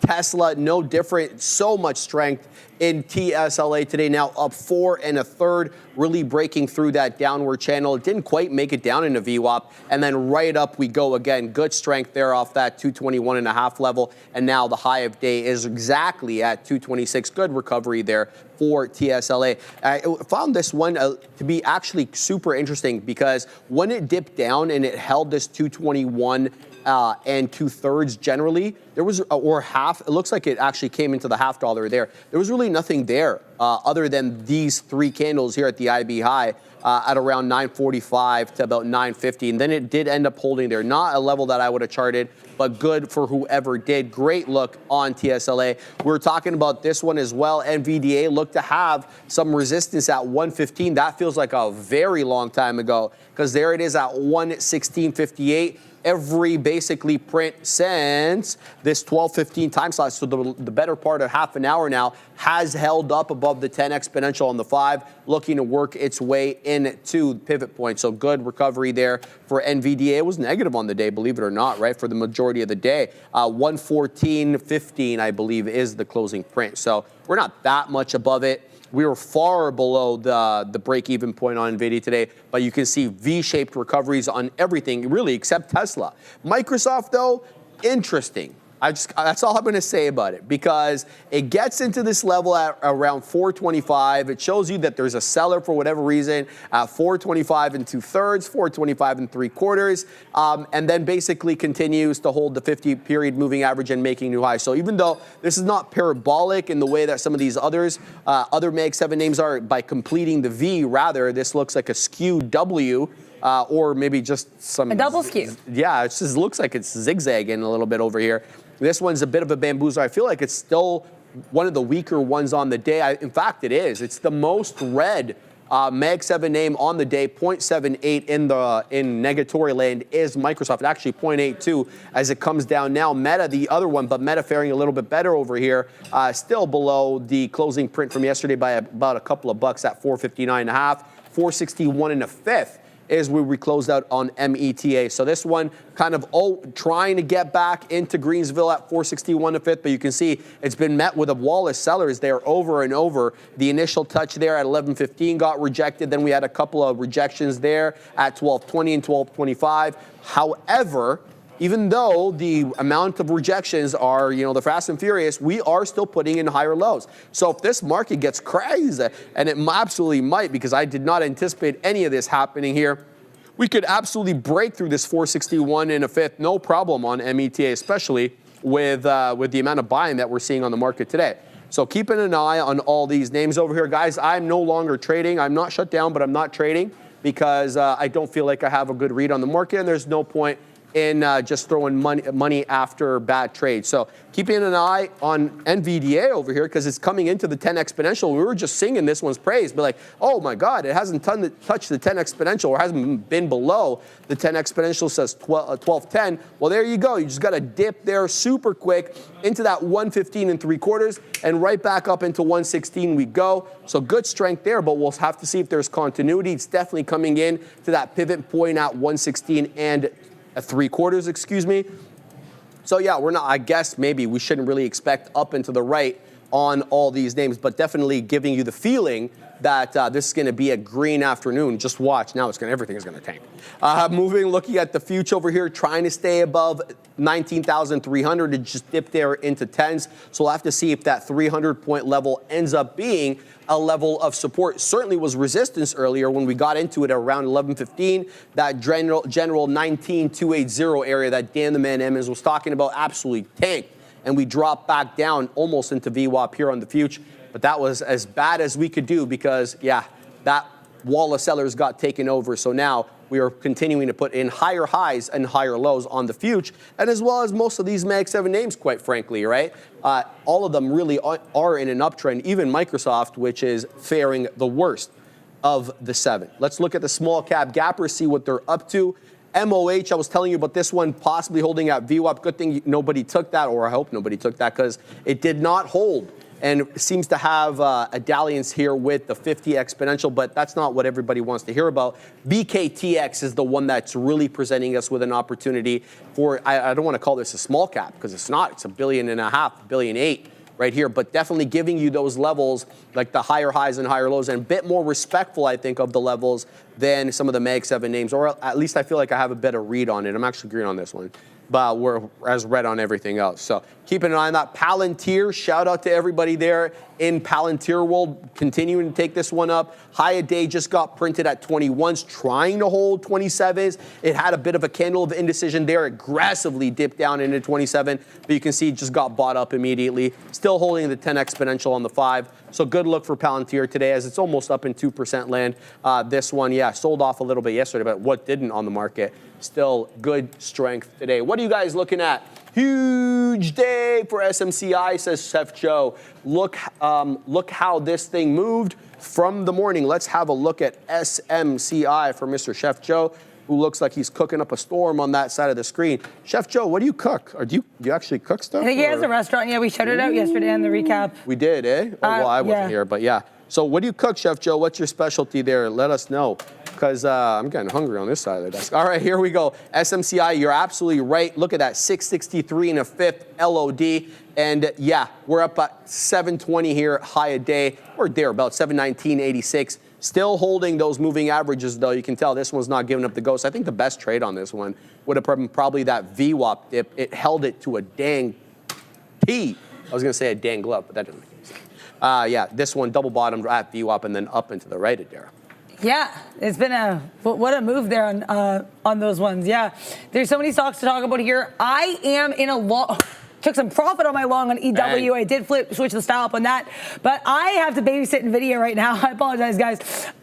So basically, I was like, hey, we look like we're going to flip short here in NVIDIA. We ducked below the 90 EMA. We ducked decisively below the 116. But as I've said, my read on NVIDIA has been a little bit shaky today. We had one really nice trade on it. We had a lot of really not nice trades on it. So I said, Adara, make sure with the NVDA, you are being a little bit more patient, starting with smaller size. If we decisively reject 116 here, I will be adding to the position. Again, not a huge position, but I just want to, build it up. If we break above 116, I'm getting out. This is going to be the decision point. This is a trade I'm making on a combination of what I'm seeing in the chart and what I am seeing on the book.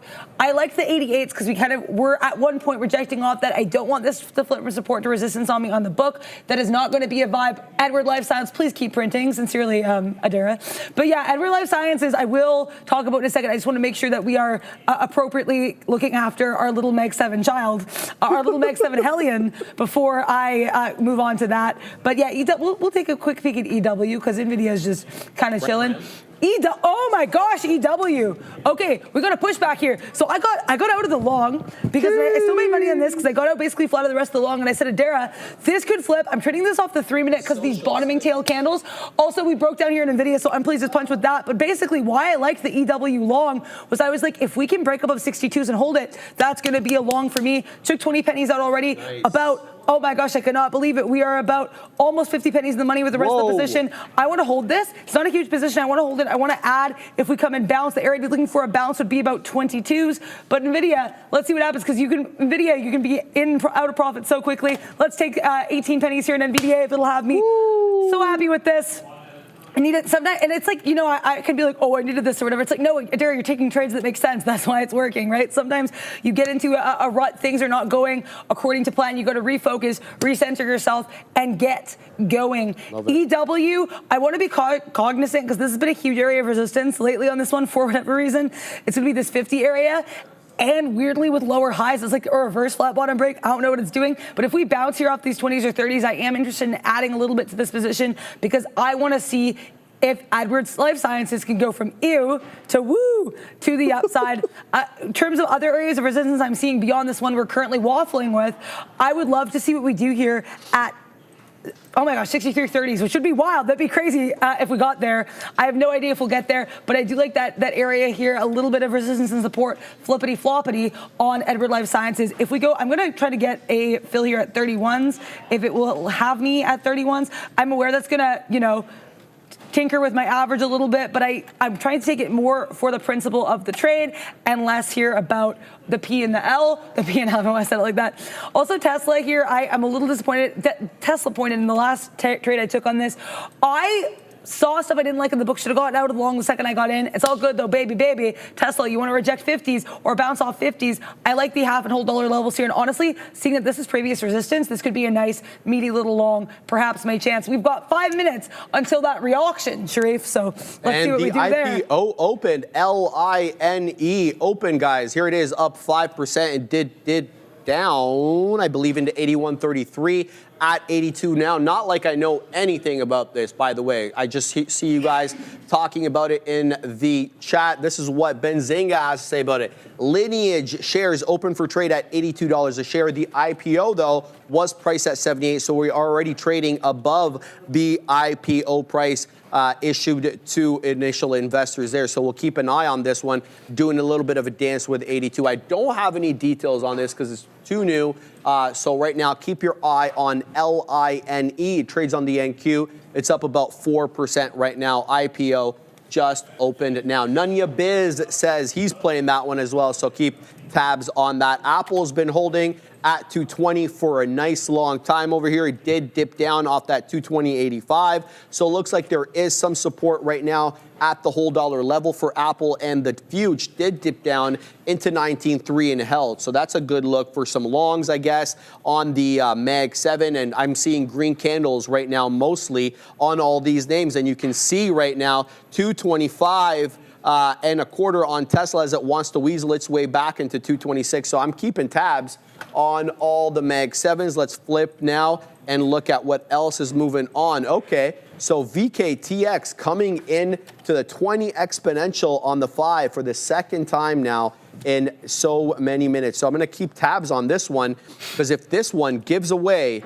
that, usually you don't get too many 20 exponential retracements over here. So if this one gives up at 67, this could be an interesting look here because you have price action support at 67. That's the crest from around 1030, right? And then once we dip down below around 1205, again at 1225 and 1230, we held 67. But now it looks like we're possibly double topping here at $70, 69 and change. And if we give way at 67, this will be interesting, possibly a nice retracement maybe into 65 at the volume weighted average price. I mean, it hasn't touched VWAP since 10:15 this morning. So good look for VKTX, continuing to trade well here. And, you know, I feel like a bit better of a read on this name because it's respecting the moving averages, whereas some of the other names you feel, not so much, at least the way that I see them. So good look right now. Still finding support, though, at the 20. So maybe we shouldn't write this one's obituary too quickly. It just dipped into 68, found 50 pennies just like that, right to the high side. VKTX, Viking Therapeutics, not really a small cap gapper, guys, but definitely in play on the day, no question about it. I'm keeping an eye on my scanner to see if any new small cap gappers have come in. I'm seeing CMAX is doing things. Okay, so that just up halted and then came right back down. So let's take off. We're going to take off TIRX because it's done bupkis. So CMAX, let's load up this bad boy. There we go. So there you go. If this one was zigging and zagging with VWAP all day long. Look at this. The initial 830 spike. We move up to 530, tank right back down, break that $4 like it doesn't even matter. Lower high on this one. So you're thinking, okay, you know, there's not enough buying to at least get us into the pre-market high. But look, the higher lows was in play essentially the entire day. And then finally, that volume spike came in right like 5 minutes ago. 750,000 shares in this 1 5-minute candle. How this one propelled to that $0.50 left, 549. This one just printed high day, but the bamboozlement is fast and furious because as quickly as we printed 549, we're now back down into 5 on single digits, trying to hold $5 right now. So CMAX, this one did halt, by the way. I show you that it did halt. Up halt. The up halt was at 530. So 5 1/3. And I like these up halts, or I like these halt levels to chart for possible areas of support and resistance. Should mention that this one halted down twice. Initially here at 9:30, right after the bell, 9:35, this was halted for 5 minutes.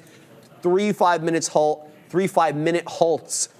2 down, 1 up looks like here. So yeah, good look. CMAX will leave this bad boy up. It could potentially give us more trades into the afternoon. VKTX right back into 68. We were talking about this one holding the 20 exponential on the 5, but it is now possibly giving way. Again, the level that I'm really all eyes on, $67. I think if we break that level decidedly, this one's got some move to the downside, possibly into 65, maybe even more if the selling really comes in fast and furious. What are we doing here on the futures? What are we doing on the Mag 7? We're still near highs. I mean, like the future still hasn't tanked below 19.3, so I'm keeping an eye. Microsoft still very range bound. Look at this range on Softy going all the way back to 1220. We're 40 minutes deep on this range, 426 or so to the high side. It looks like 424.5. You're kidding. That's $1.50 worth of range. You're not getting it on every descent though, or every pop. It's not touching 426 on every pop and dipping down into 424.5 on every drop. Pop and drop. But, you know, if you pack your patience, you might get it. Anyway, good range right now on MSFT. Adara, what are you looking at? I took $1.25 on EW. I'm really happy with what I did with his name.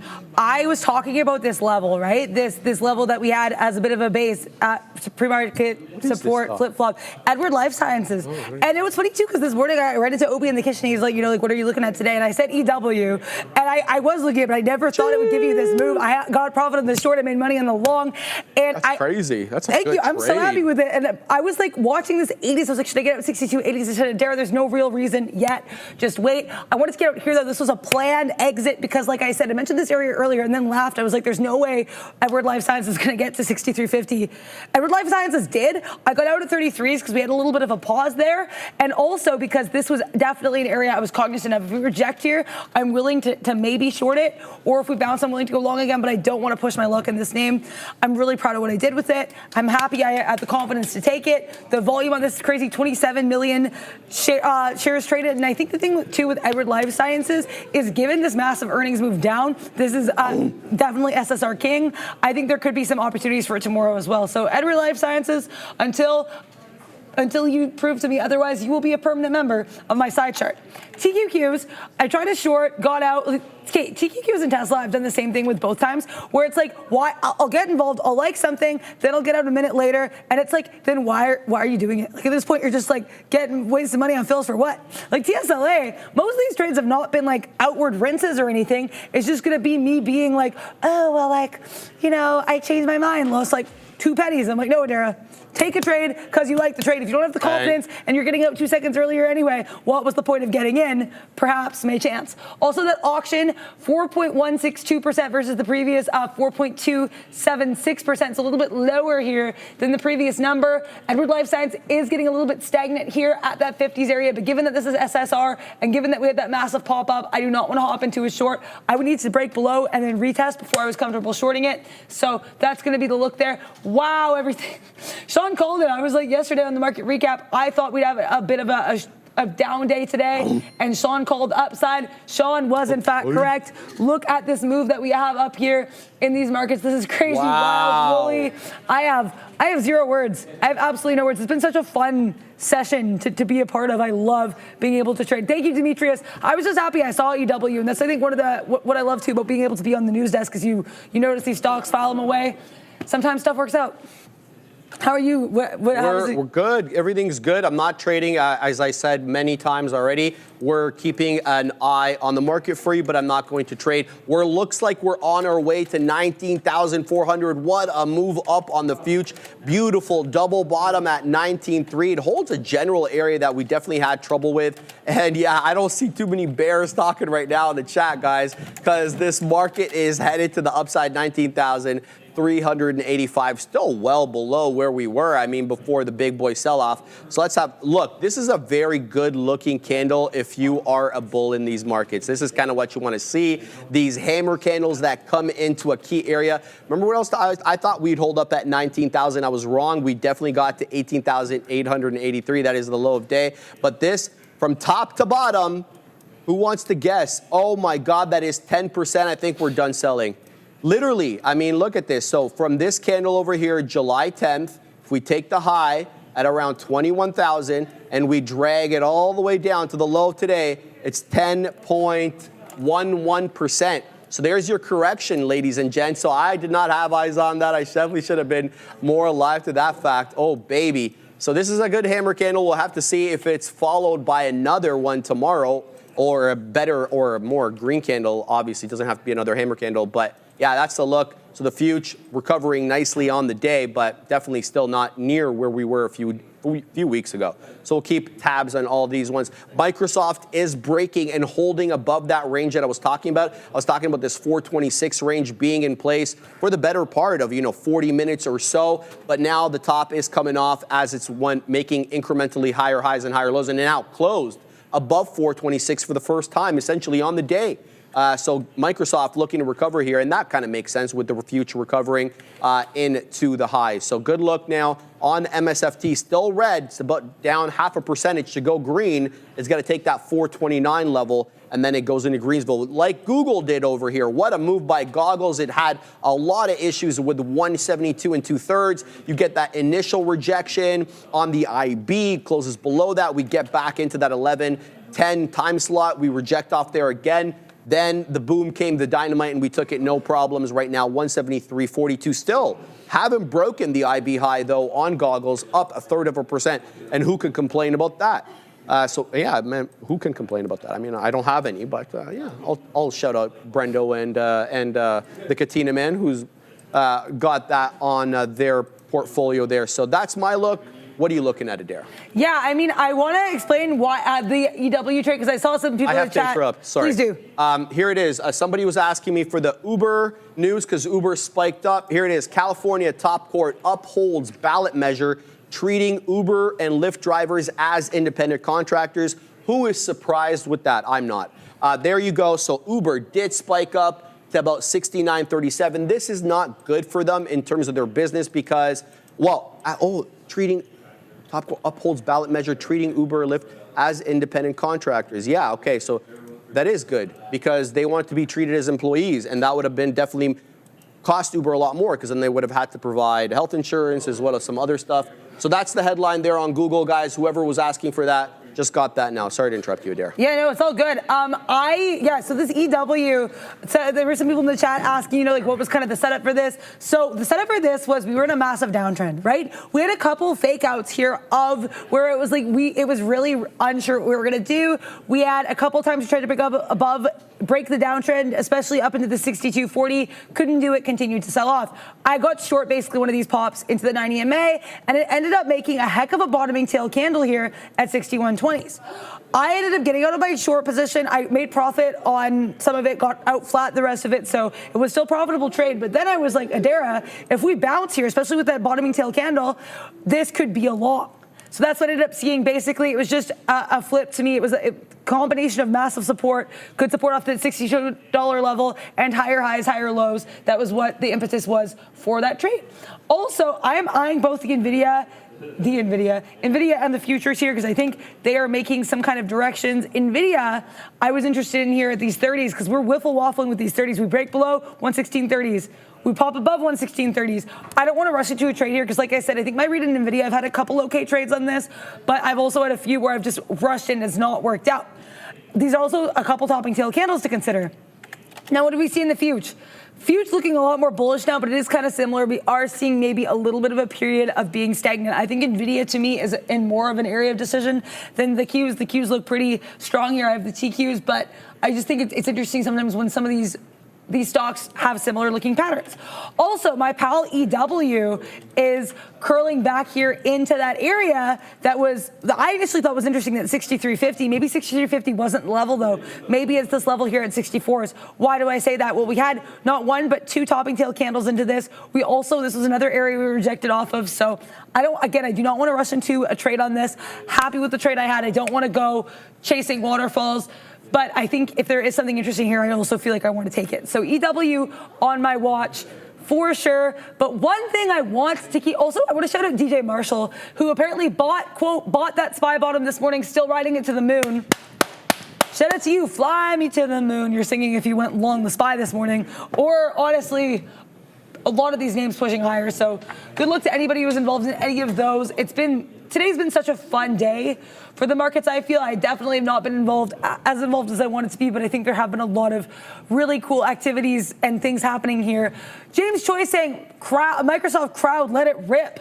So crowd, let's take a look at CrowdStrike, because this one let's see if buyers are crowding into crowd. You said let it rip, so that sounds like it could be a nice little look here. Volume, about 7.33 million shares for crowd. So that is, as Sharif might say, not negligible at all.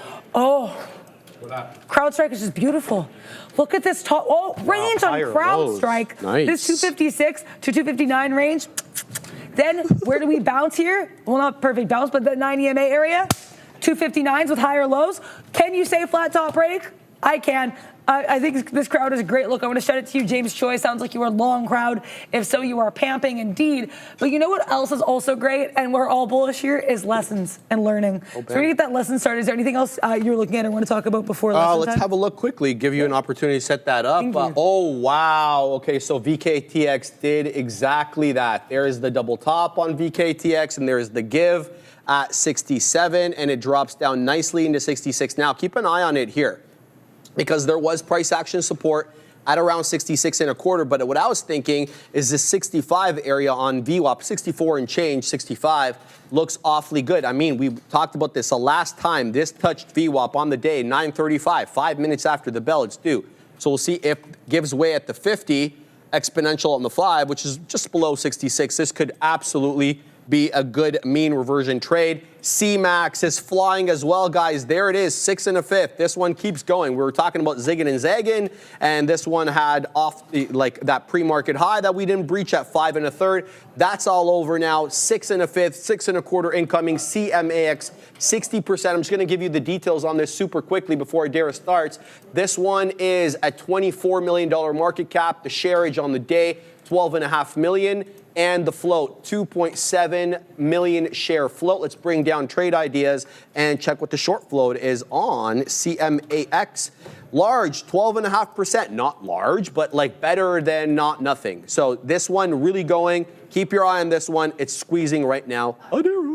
Yeah, thank you, Sharif. Yeah, I really quickly tried to take a scalp there in TQQ. My entry was not great. I had one okay TQQ trade, and the rest of these, the scalps have not been good. I just did that quickly just to address why that was on my blotter. But you know what is always should be on everyone's mind, because people do it, markets do it, stocks do it, exhaustion. Stonks. So get ready, because we're going to talk about exhaustion gaps that gap up, which are potential signals that a strong uptrend might be nearing its exhaustion. So imagine you've got a really powerful uptrend. It's been on fire for weeks. Bounce, bounce, bounce, bounce, bounce. But suddenly a gap appears. But it's not down, it's up. That's an exhaustion gap. So a significant jump in price with no trading activity in between, and it potentially signifies a loss of momentum and a potential trend reversal towards the downside.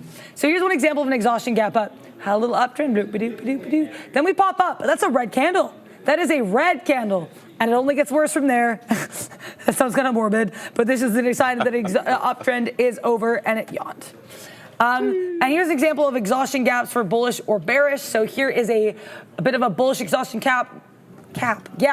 We have a bottom of the downtrend, and then we've got our little green candle. The uptrend continues. Here is a bearish exhaustion gap, and it's interesting. We have this uptrend. This actually gives us a green candle up too. But we can't hold it. We get another bullish candle. This one's a little bamboozling, which is why I like it, but it does end up being a bearish exhaustion gap, and we push lower. So let's talk about exhaustion gaps as a sign of weakness. So trend maturity is huge, right? Exhaustion gaps will often occur near the end of a strong uptrend, which indicates to us that buyers might be getting stretched thin and sellers are starting to get involved. The bears getting their claws out. That's what that signifies.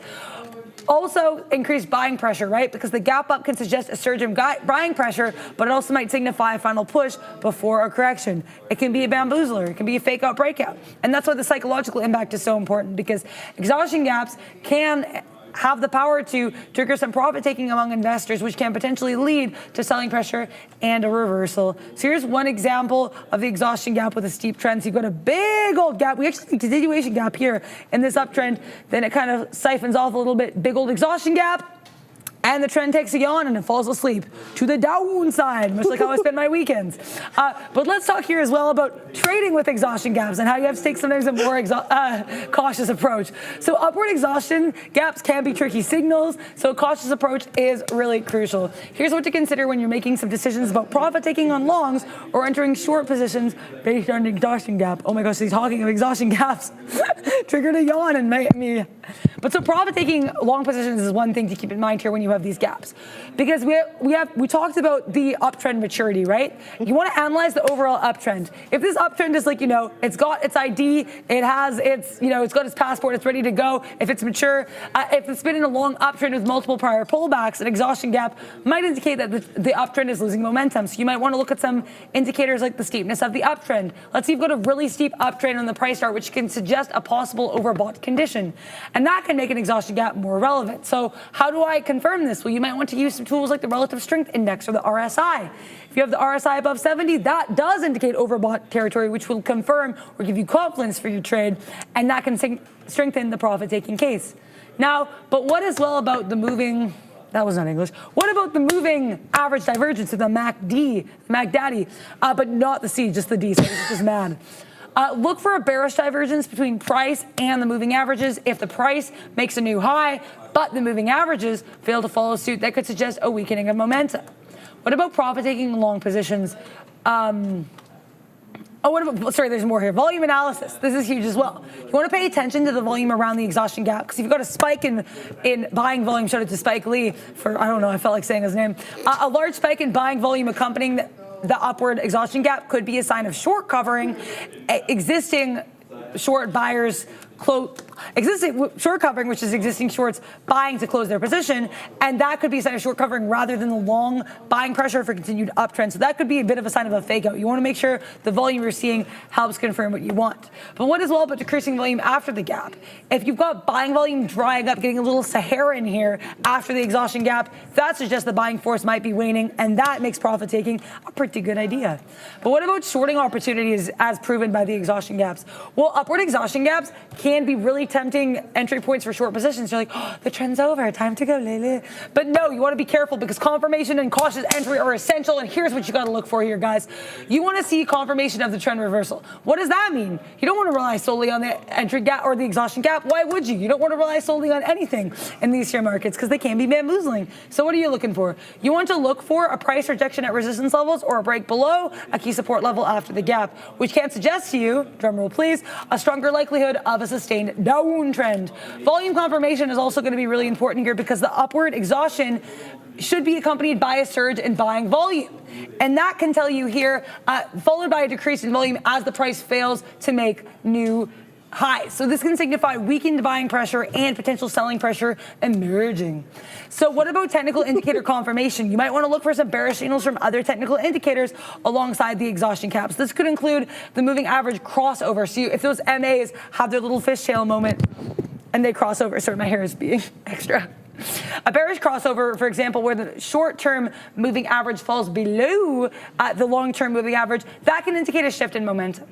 And also rising RSI is something to keep in mind here too. If the RSI continues to rise despite the price falling, and the price failing to make new highs, that's a bearish divergence and a sign of weakening momentum. So you've got the RSI climbing, but the price can't follow suit. Be cognizant of that and be ready for things to get switched up. So let's talk about exhaustion gap as a shorting opportunity. We've got this uptrend, right? You have your gap. Look at that. Then we see this move back down, and that's from whence we gapped, from whence the gap occurred. So you see this. This is where you might want to go short. You get your stop confirmation and you sell. And that's when you've got the reversal. Now, where do you close?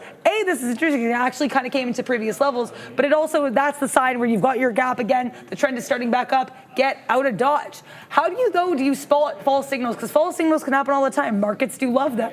Well, one example could be limited follow through. If the price is struggling to maintain momentum after the exhaustion gap, and if it fails to make new highs, that could be a sign of temporary pause in the uptrend and not necessarily full on exhaustion. Lower volume after the gap is also worth noting because, as we said, volume can indicate stuff. So indicate stuff, of course it can. Volume can indicate an intensity of the move. So if you've got volume petering out, being a little less oomphish, then that could be a sign. So if you've got that surge in buying volume accompanying your true bullish exhaustion gaps, a sizzling in volume after the exhaustion gap could indicate a lack of conviction behind all that buying pressure you're seeing. And we know we want conviction in these here markets. So you also want to see if the indicators remain bullish. You want to see the conflicting signals from other technical indicators because if a moving average is trending upward and the momentum oscillators like the RSI and the MACD remain in bullish territory, that could suggest the uptrend might still have legs. You also might want to combine exhaustion gaps with other reversal patterns like head and shoulders or double bottoms to strengthen the bearish signal and work on your confidence or your confidence in a potential trend reversal. Bang. But what if there's tickers you want to look at and you don't know where to go? You can go here, exclamation point, join space, $, whatever tickers you're fancy, and you can have Sean and Neil look at those for you. I got involved in a bit of an EW long here, and breaking below the 90 MA. I'm going to watch what it does here. I'm happy I had the long because this was the level I liked, but it looks like EW is going to be a bit bamboozling. I'm going to watch, see what we do at 63s. If we break any kind of way below 63s, I'm out. Let's see what we do here. How are you doing? Good. Keeping an eye on the NQ because it just came into 19,300. Again, we know that was an interesting level. It always is an interesting level, the 100-point level. What's going on over there, Katina Man? The Katina Man is $1 in the money on the T-triple-Qs. Shout out to him. He's taking this bad boy short. We're at a critical level right now, Katina Man, so obviously hope you print. That goes without saying. At 19.3, we're doing the dance right now with 19.3 to be expected that we would retrace. We almost got to 19.4, 19,390 and a half. Don't forget that half. Came in as the high of day today, but we are 2 candles removed, 2 5-minute candles removed from that high, and that had everything in Mag 7 world really curling back down. Nothing was spared. Even Microsoft, which was weaseling its way possibly back into positive territory here, it got close. It got into 427 and a third. To go green, it's got to get above 429.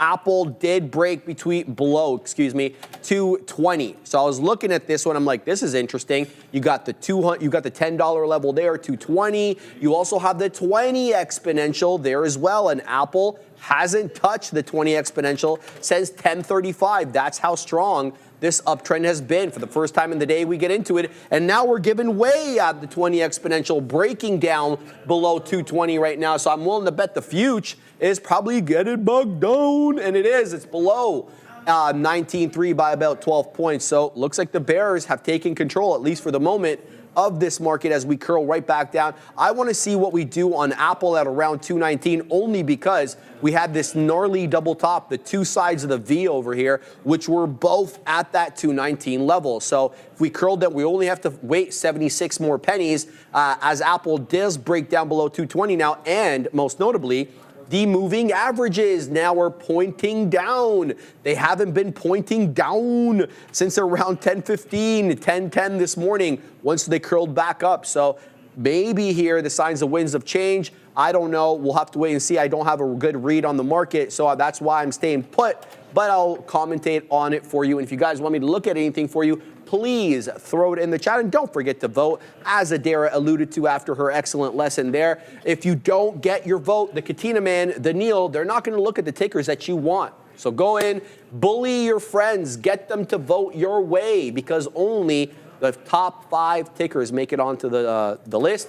And yeah, that's the only way to get it on there. So let's keep look at these hero markets. Yeah, we're really coming down here on the future. So shout out to you, Katina, man. Good trade there, brother. As we really do break down now, decidedly here, it looks like below 19.3, and we're headed right back down. The same area that I'm looking at Apple, that basically, what was it again? 219. I'm looking at this level on the future because it's the same look on Apple. Basically this double top over here at 19,250, and we're very close to that. Look, I mean, we kept rejecting off that level all morning.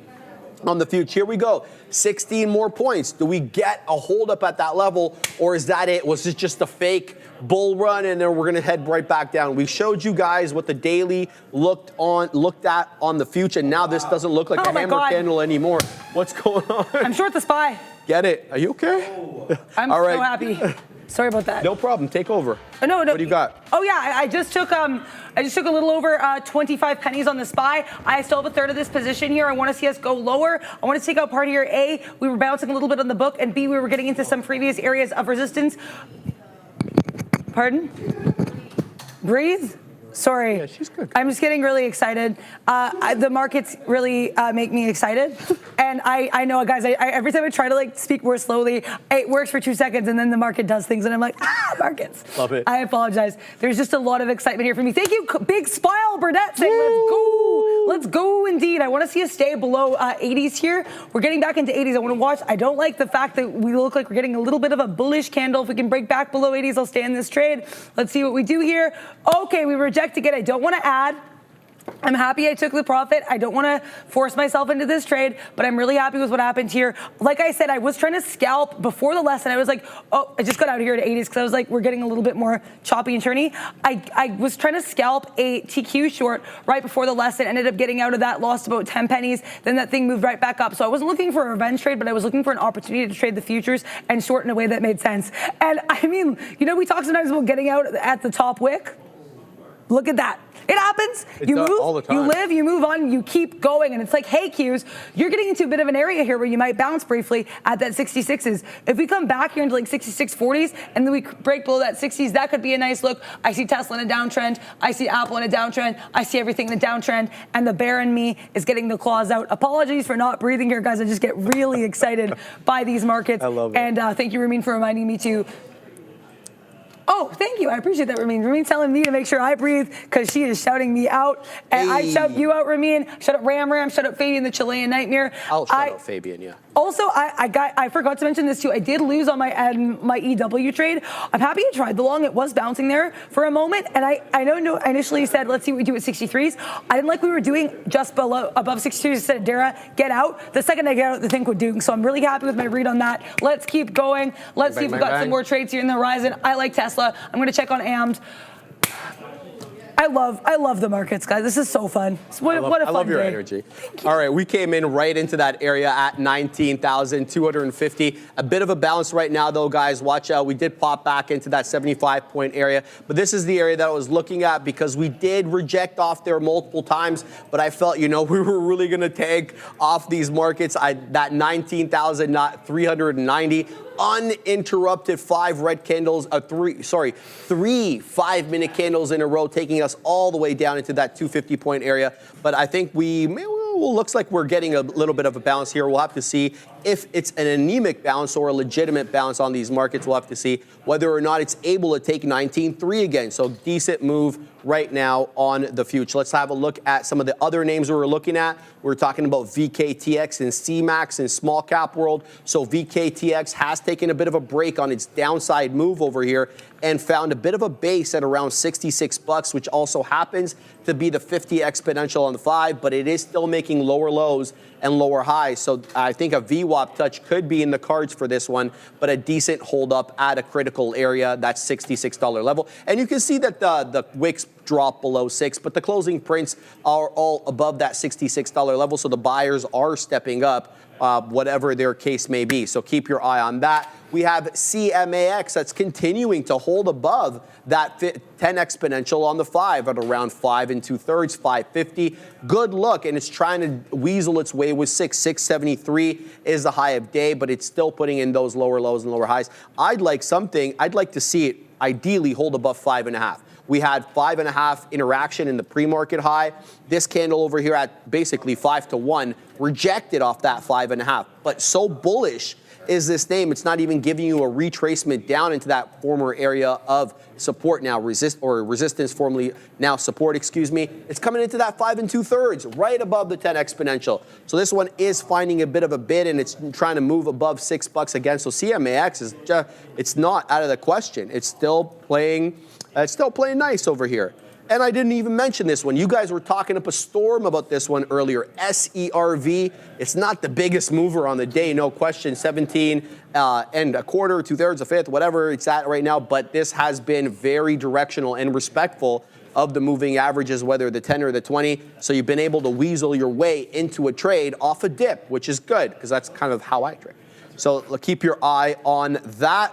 We're still holding up above 19,250 on the future, so I don't really have much to talk about in Mag 7 world. We're definitely getting a curl back down on all the names. No one's spared, but above that critical area, we'll have to see how this resolves. If we break down below 250 to go red on the day, we got to break below 200, 19,203. The break-even level on the day for the NQ September contract. And we've had a lot of interactions between that 19.2 starting in the pre-market, and it didn't stop after the bell. A lot of zigging, a lot of zagging. But you can see we were more consolidated in the pre, got really directional there after the bell. And then, the bamboozlement came in fast and furious because we recovered everything we sold off. And I want to mention one more time for those just joining us, from the top of the price that we put in for the NQ September contract in July 10th.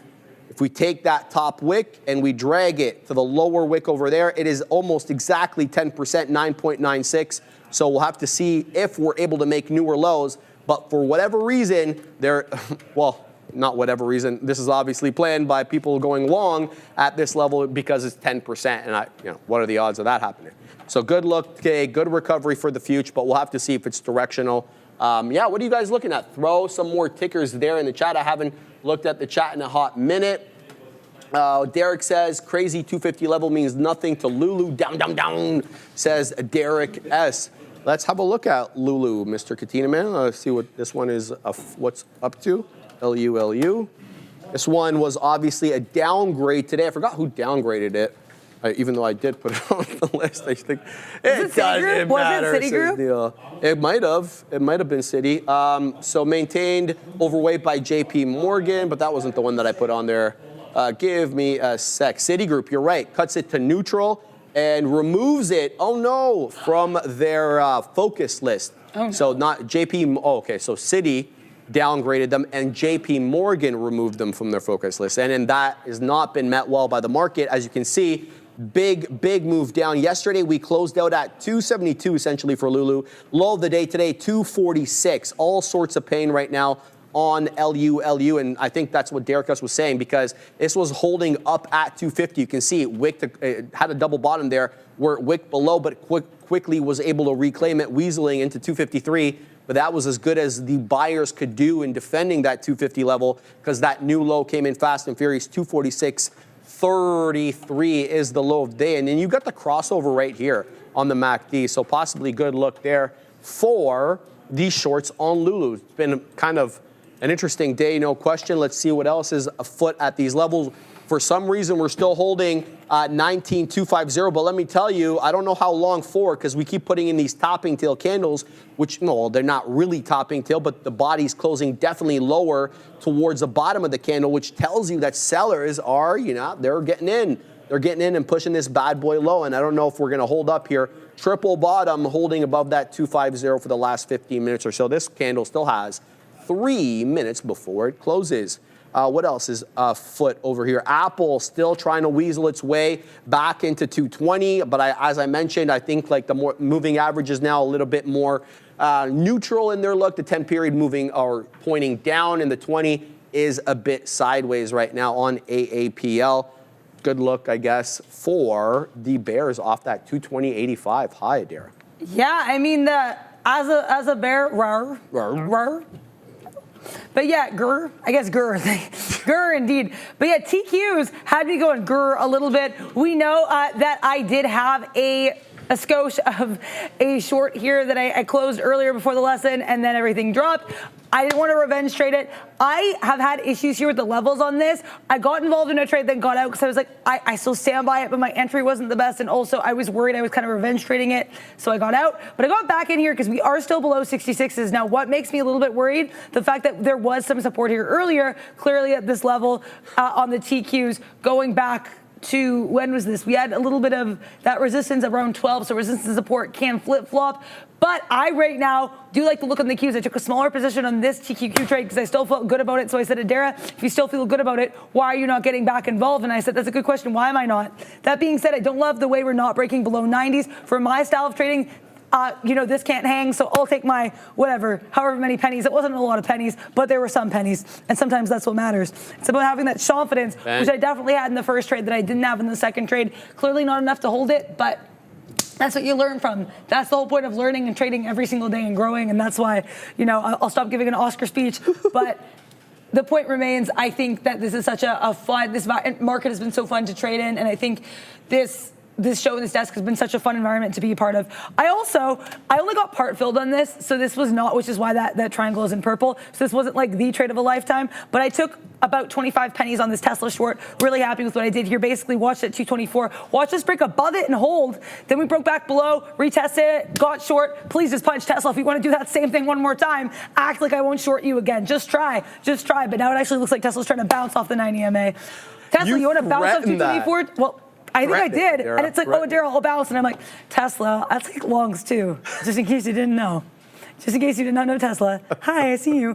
I'm going to miss my long, but I'd rather miss the long than rush into it. I am still down on this name. Like I said, a lot of the issues with this stock were not the larger losers, but it was getting involved and then getting out 2 pennies later. Happy I got it where I did. Obviously, the decisions were for the best, but it was like, then why did I get in the first place? So, yeah, sometimes you can have too much confidence, and that's also an issue. TSLA bamboozling me. I thought it was going to bounce off 224.20s. Now it looks like we want to reject 224.20s once again. Tesla, you better fulfill me this time because I got part filled last time. I was a little displeased. This time, though, if Tesla wants to give me a full fill, I would be, say it with me, please just punch. Let's see if we can get that going here in this. I'm not going to get that motion in the ocean, but if you were short that Cybertruck, I want to shout you out. That's a great look. The other thing I want to be cognizant of with this Cybertruck are these bottoming tail candles. If this reverses, I want none of that smoke. Stock sell in a bit of a downtrend, keeping an eye on that. CFG, I haven't taken a bite of that burrito in quite some time. I had one crack at this earlier. The level was right. I panic sold. Look at this. Look at this whole uptrend. This is going in my journal because it's like Adira. You should have risked way more than you risked. That's beautiful. Look at that. Thank you, I appreciate it. Did not execute it appropriately, but that's how you learn and that's how you grow. And if this burrito wants to unwrap a little bit, give me a 9 EMA bounce, don't mind if I do. That being said, this looks like it could either be a bull flag because we had that nice pop here, a view up, or we're going to reject a little bit with these topping tail candles. Much like Tesla, I will trade you in either direction, CMG. Please do not be worried. TCS was just halted. Another small cap gapper finding its way onto this market. For whatever reason, my platform says it's halted, but it's not. So it's trading at $1.35, and this one started its life out at 56 pennies today. It didn't make its way onto my scanner until recently when it broke above 85 pennies, because that is the filter. It did halt multiple times on the upside after breaching $1. There it is, $1.12 is the first up halt, and then $1.42 the second. Keep your eye for that $1.12, $1.15. We've been talking about these levels, these halt levels, being areas of support and resistance. You did get that MACD crossover right now on the one. You know, there's all these different ways to trade the small cap gappers. I've seen lately a lot of people using MACD saying, oh, only punch long when the MACD line above the signal line, and only go short when the MACD line below the signal line. It's one way to trade. I wouldn't put too much stock into one thing, but I definitely keep an eye on it and use it for the balance of the evidence analysis. Anyway, 127%.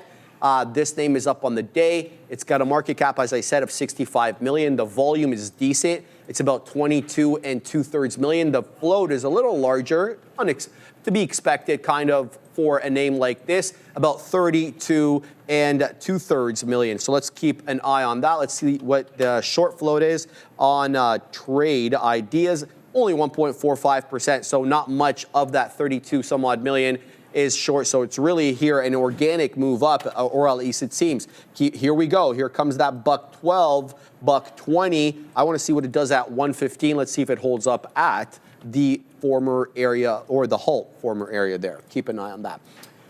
So I'm going to put that actually on my side chart. TCS. We'll take off MOH because that's like $1 zillion. TCS. Here we go. Sorry, guys, just give me 1 sec. I'm also keeping an eye on the future as per usual, and it did hold that 50-point level. So this is interesting here for some of these names. So now we get breaches of multiple moving averages on the Mag 7 on the 5-minute, but we do get this hold up at 19,250. But here's the thing.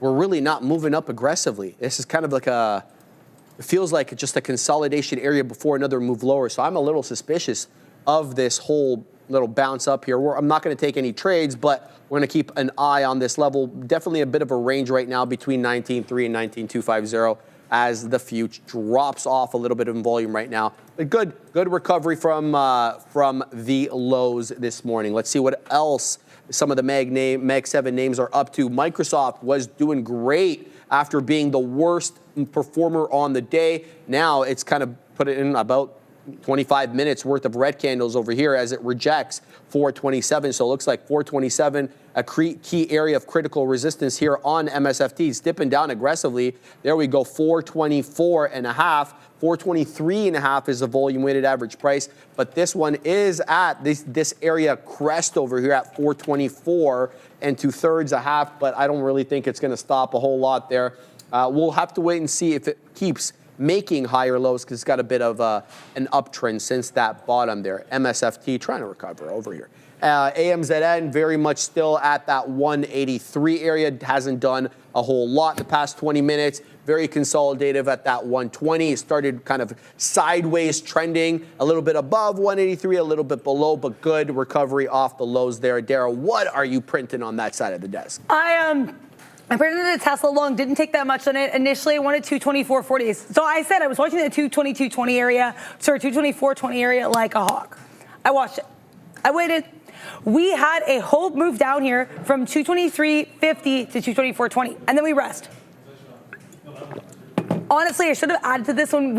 I got involved in 224.20, should have added when we bounced back at 224s. Didn't. That's something I'll journal about.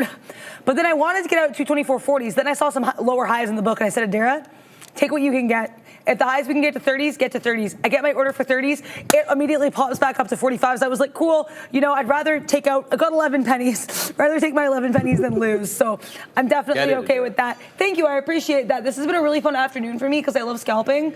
And I mean, has this afternoon given you scalp opportunities? I would certainly say so. This has been nice. We've got NVIDIA climbing a little bit higher here from what I can see on my, NVIDIA. You got a baby pushback. Because look at this, 115.25s. Sharif was mentioning that 115 area. Look, that was a bit of an area of resistance earlier. Then we pop above it beautifully. Now it looks like we're trying to bounce here with a bottoming tail candle on the 90 MA. Oh my gosh, I love this. What about AMD? AMD looks so bearish here, it's not even funny. AMD rejecting the 90 MA. AMD rejecting VWAP. AMD, what aren't you rejecting? Hopefully an opportunity to get traded by me, because I will be getting involved if I see a break here below 140, 130s. I want to make sure we don't bounce off VWAP. This looks like it could be a skosh bamboozling for me here.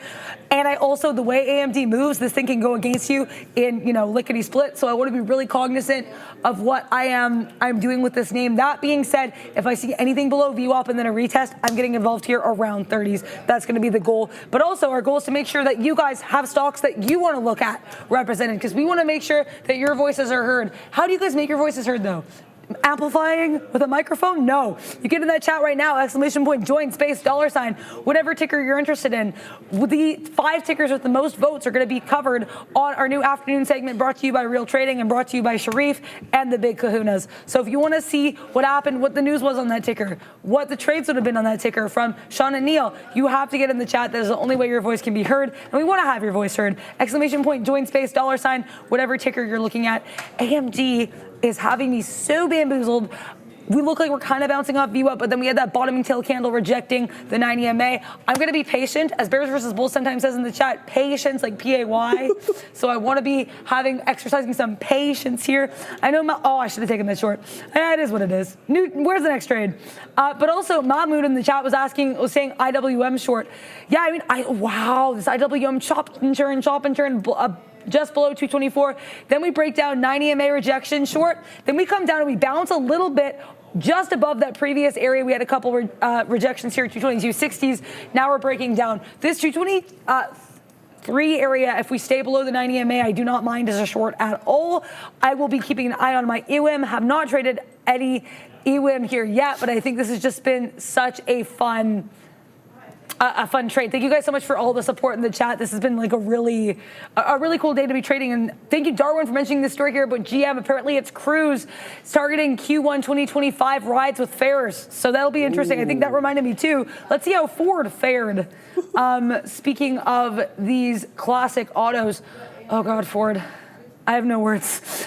This one moved to the downside, tried to break above VWAP, actually had a nice VWAP pop-up. Look at that. Could it last? No, it could not. We sold off here on Ford. So Ford is a little bit more affordable if you're looking to get involved in that name, but it is worth noting we had a bit of a bounce here at 1130s. Look where we're currently chopping, turning, 1130s. I'll be keeping my eye on that. But right now, I think that AMD, also SPY rejecting that 545 area again. There's a couple areas I want to look for some potential trades, knowing me, most likely some shorts. Though EW is coming back into one of my areas too. So I might say yes to EU.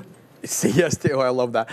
Moving into 19.3 again is the future, and that has some of the Mag 7s curling back up. You're seeing Tesla curl into 225, Apple again above 220, and the Zuck train looking to break that 460 again and go into Greensville. So we'll keep an eye if whether or not 19.3 can get retaken. A bit of an anemic bounce, not going to lie, off this 19.250. It did hold, but quite anemic relative to how the price action was earlier to the long side. So good look right now, but it's definitely still no new highs. We'll see what happens with Power Hour, but this one came in as well. Look at this. So TCS breaking down now below that 115 area halt. So, or excuse me, 113 area halt. It's not decidedly breaking down. Let's see if it holds up at that level. You can tell there's some buying coming in here because it's not really tanking, but that is a Christmas tree retracement off that $143. yeah, $1.43, $1.44, all the way down now into the one single digit. So this one not hanging out for a long time, even though it was up triple digits nicely, 98 somewhat percent below triple digits now, obviously. And as I look down on the book, there is really no size moving up. Like there's some size here at 110, but you already seen it breach 110. It dipped into 107. So that's new size. And there it goes again. So yeah, no bid right now. It feels like the seller's a little bit in control. I want to see what it does at 1.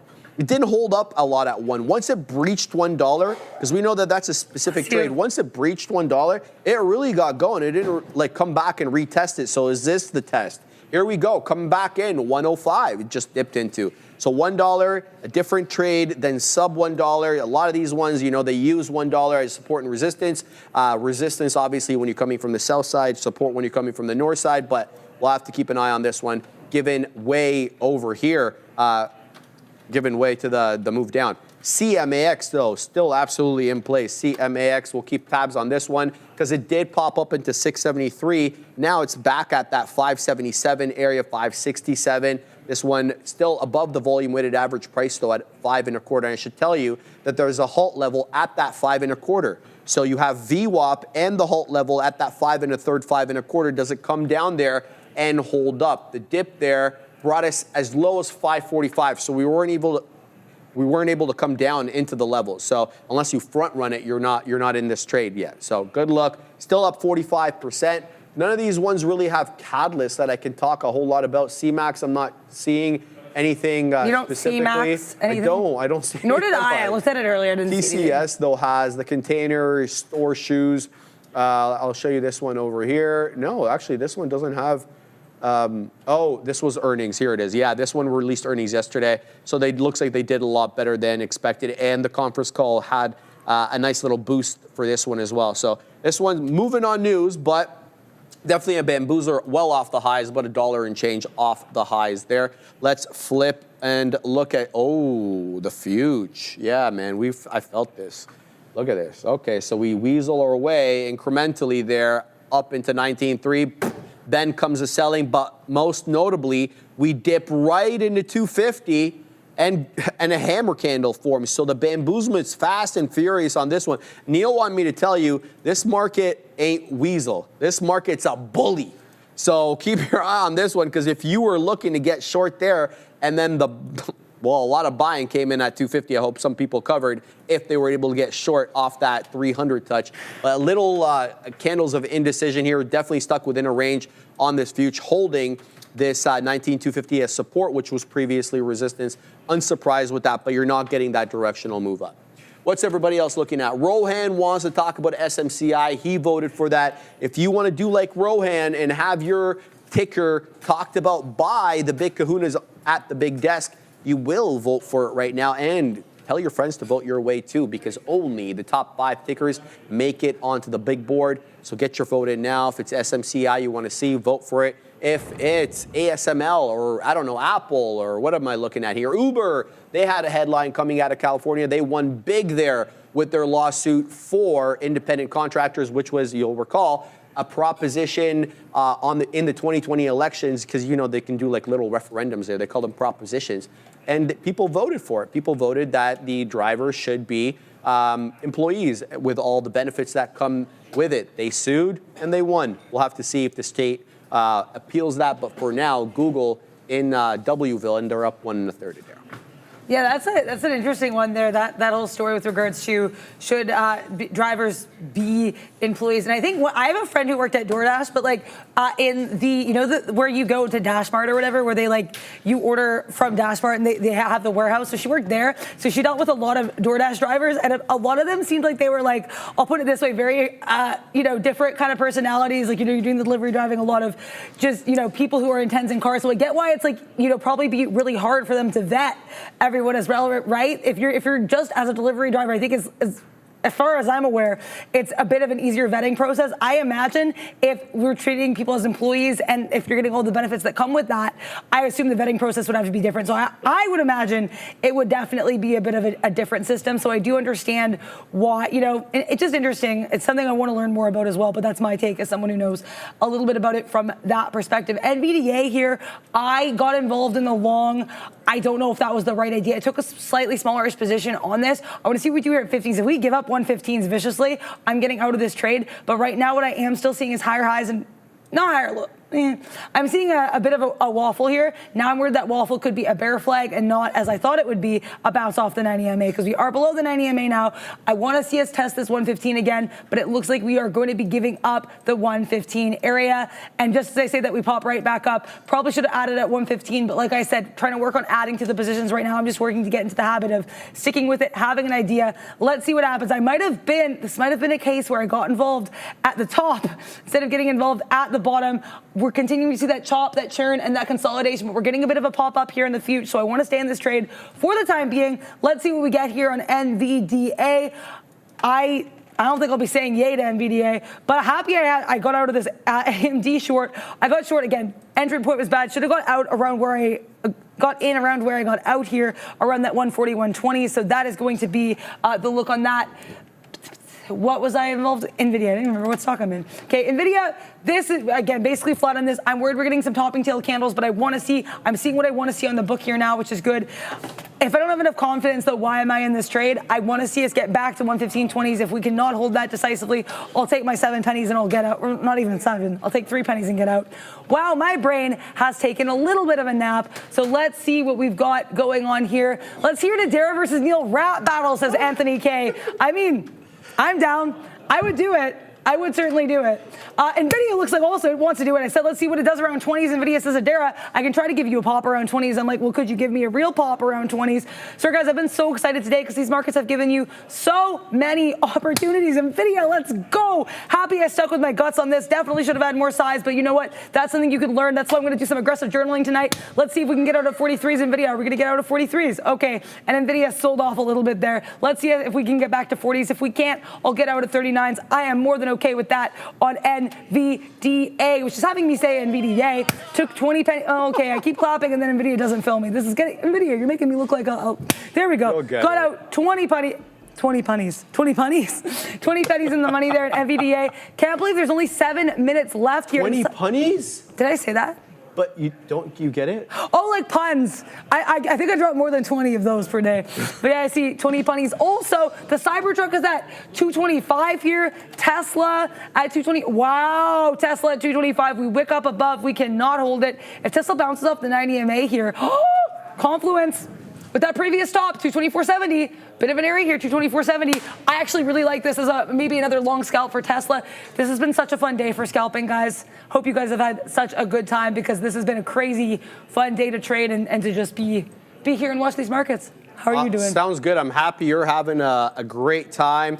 Let's have a look at what Apple is doing over here. Trying to weasel its way right back up. Okay, so it's doing its thing. So did find support at that 219.25, the area where it had a bit of a double top. It didn't actually make it right back down into the closing prints, but generally that area now it's looking to work its way back up into pivots. We'll have to see if this one can take the high of day. It's one of the ones that's closest to high day right now, about 50 pennies off that level. You have Amazon as well looking to weasel its way. Microsoft was weak, but it did dip into this volume weighted average price area. Now it's putting in these bottoming tail candles and looking to keep that level in play and maybe curl right back up. We still have that 19,250 defend on the futures, so it looks good for some of these Mag 7 names as they're curling right back up there, baby. It really only one that's like well off highs is Tesla with that 226 because it got going and got going a lot earlier than some of these other ones. So Tesla is still in play. It's 4%, but it's definitely been a little bit of a range now. So there goes Softy again, putting in that nice that hammer candle, after that doji candle. Now look for the 5-minute candle to make a new high. You need that continuation, especially when you see this with these higher low, like that rounding bottom over there. Good look for MSFT. If it holds up, I think if we hold above 19,250, we could have a nice recovery on Microsoft. I'm looking for that 429 level to come in. If we can break through 427, which was where we crested there on that last little pop-up at around 110. The one that doesn't look all that bullish right now, and I'll leave you guys with this idea, is goggles. And I don't know why, but this one's kind of curling back down while everything is making a move back up. It's in negative territory. I was going to say negatory territory. About 1/5% into the red, and it really can't seem to get its footing under it. Obviously, it had that great recovery there with the V-shape, but ever since coming out of that V-shaped recovery, it's been quite stagnant. Looking like maybe it's holding the 50 period. It had a little bit of a dalliance here with the 50 period, another one over here, all of which held up on a closing basis, but definitely you feel like it's a little anemic. But I mean, I don't know what to make of this market. I haven't had a read, but this is holding up at 19,250. Sorry to keep jumping from one thing to another, but the NQ has my attention because it keeps ranging at this level. You have some MXM names moving up, and then some that are just kind of being kept down as a result of the fuge. So keep your eye on this. I don't know exactly what we do. What does Dan say? Still have 2 hours to go. I've been trading since 5 p.m. yesterday. Oh, okay. Well, I hope you were able to take breaks, Dan, and maybe sleep a little bit in between. I don't know how you're staying up so much there, but I hope you're printing up a storm, Dan. Goes without saying there, so shout out to you. And keep those levels coming in, because I think you definitely had something with respect to that 19,275, 19,300, obviously, until it got blown through. Chill vibes. Can you check Mira? Talk about your analysis on it. Thought about that $3 level. I think Mira kind of gave way, didn't it? I don't really have a whole lot of time to look at it right now because I got to move up to the big screen, but you can kind of see it's really done nothing for the last little while over here. Breached VWAP a couple of times, a little above VWAP, a little bit below. These are the ones I don't like because they don't have a discernible trend. So I typically stay away from these ones. And you know my rule. I only trade it as a breakout trade if it is above the volume weighted average price. Adara, I'm going to send it to you. And I hope everybody has a fantastic afternoon. Dan working overtime, says Chill Vibes. And get it, Adara. I hope everybody kills it. I'll see you tomorrow at the big screen.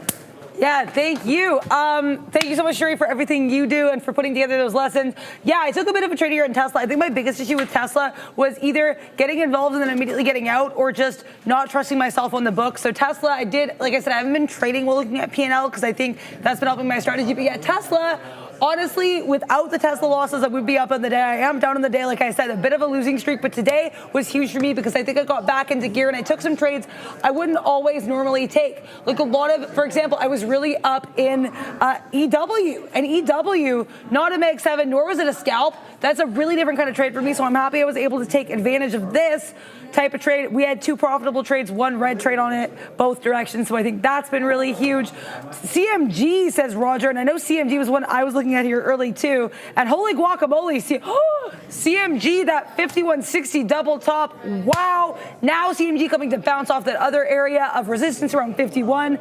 CMG, you're staying on the side chart for tomorrow because I might want to eat that burrito as a leftover for day 2 earnings. Let's see how this goes here on C to the M to the G. Tesla, wow, Tesla. So the long was the right read on Tesla. I got out because we broke below 50s. But wow, Tesla, I guess was just bad point of entry. That's definitely something I need to work on. Tesla now trying to push back up into those 226, which, as Sharif mentioned, have been a bit elusive for it for today. B. Davis, I do not trade Power Hour. I only trade, I do other show stuff during Power Hour. I'm on the desk. This is the only period in which I trade, but I definitely want to learn more about that period of trading. Let's take a quick look here at Nike, though, because we had someone wanting to look at Nike here. Quite a few people mentioning Nike. I know Neil mentioned Nike this morning as well. We had a Lululemon downgrade, so as Sharif said, Lululemon, that is definitely a bad look. But this, oh, Nike's beautiful. Look at this. We do have an attempt here to break this pseudo triple top at 220.